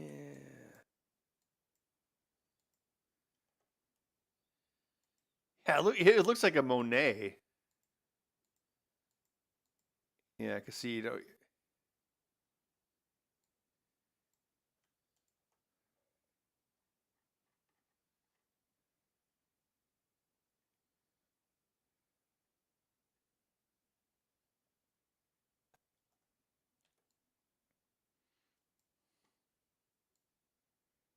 God, it does look like a painting, doesn't it?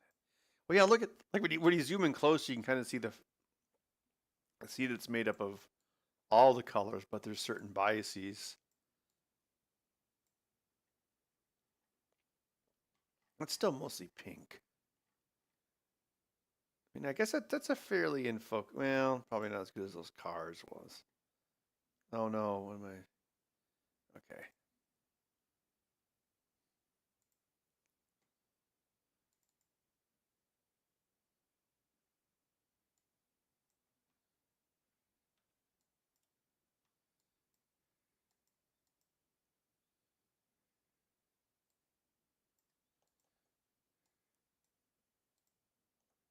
Well, there it looks like little like leopard spots. That's interesting.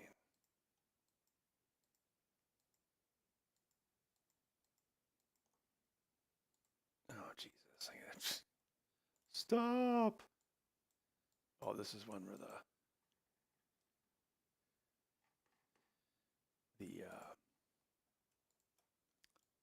white balance wasn't correct.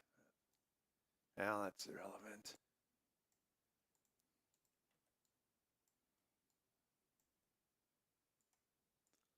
Now we're going to do a fun Photoshop tutorial.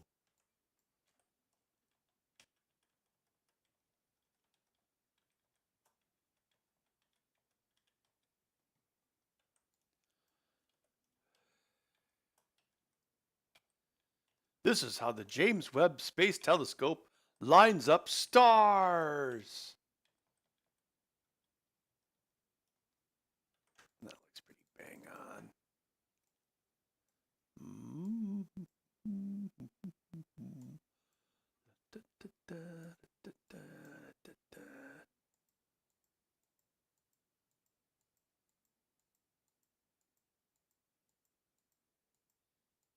Well, I mean, it's two different pieces of film, so that's interesting.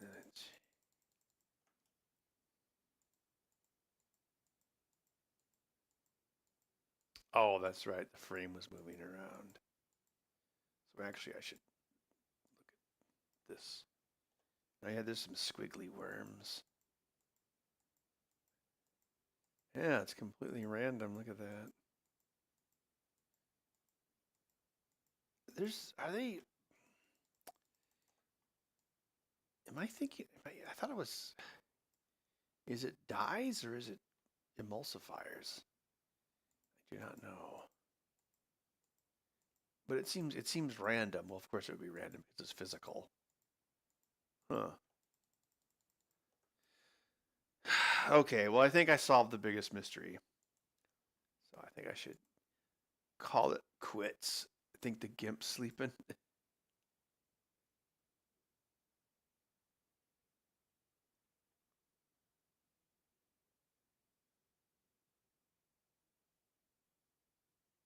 Was GIMP a backronym?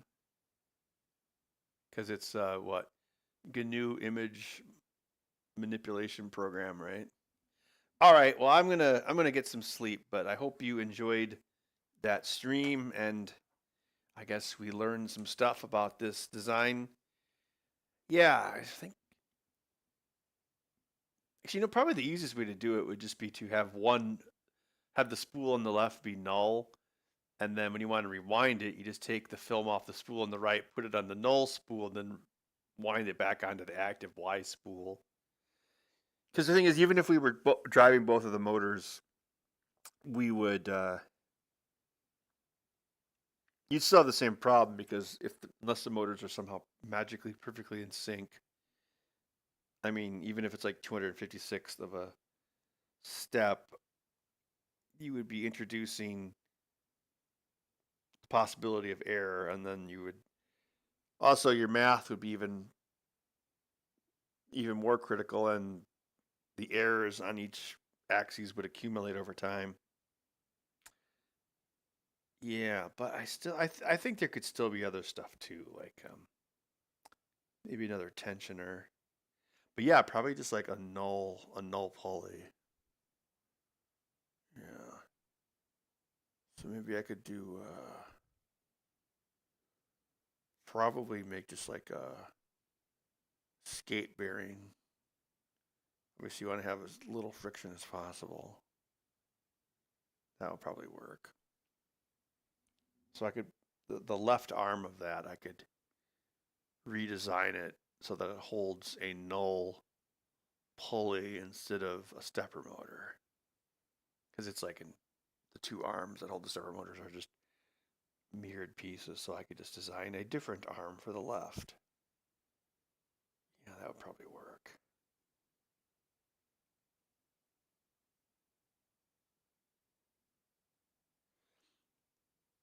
Yeah, I could design a piece with a shaft that fits tightly into a skate bearing, and that skate bearing could fit tightly into the main mass of the arm, and that would probably, yeah, that would work.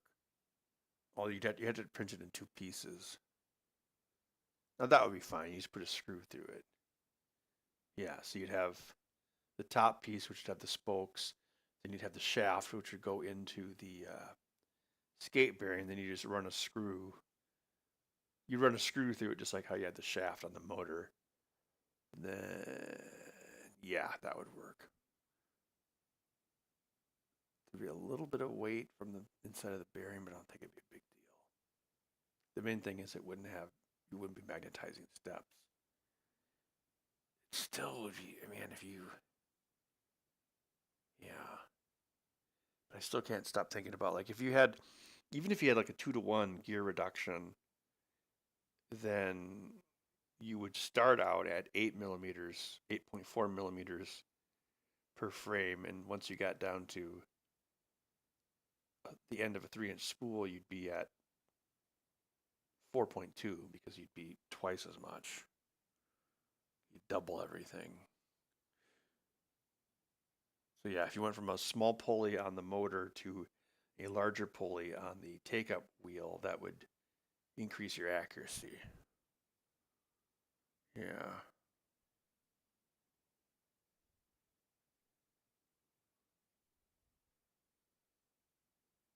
All right, I need to sleep. I'll catch y'all later.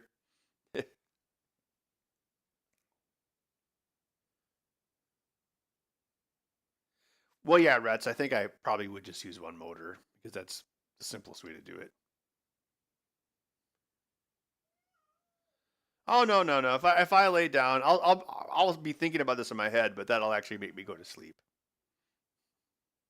All right, I'll catch y'all later. Thanks for stopping by, and we'll.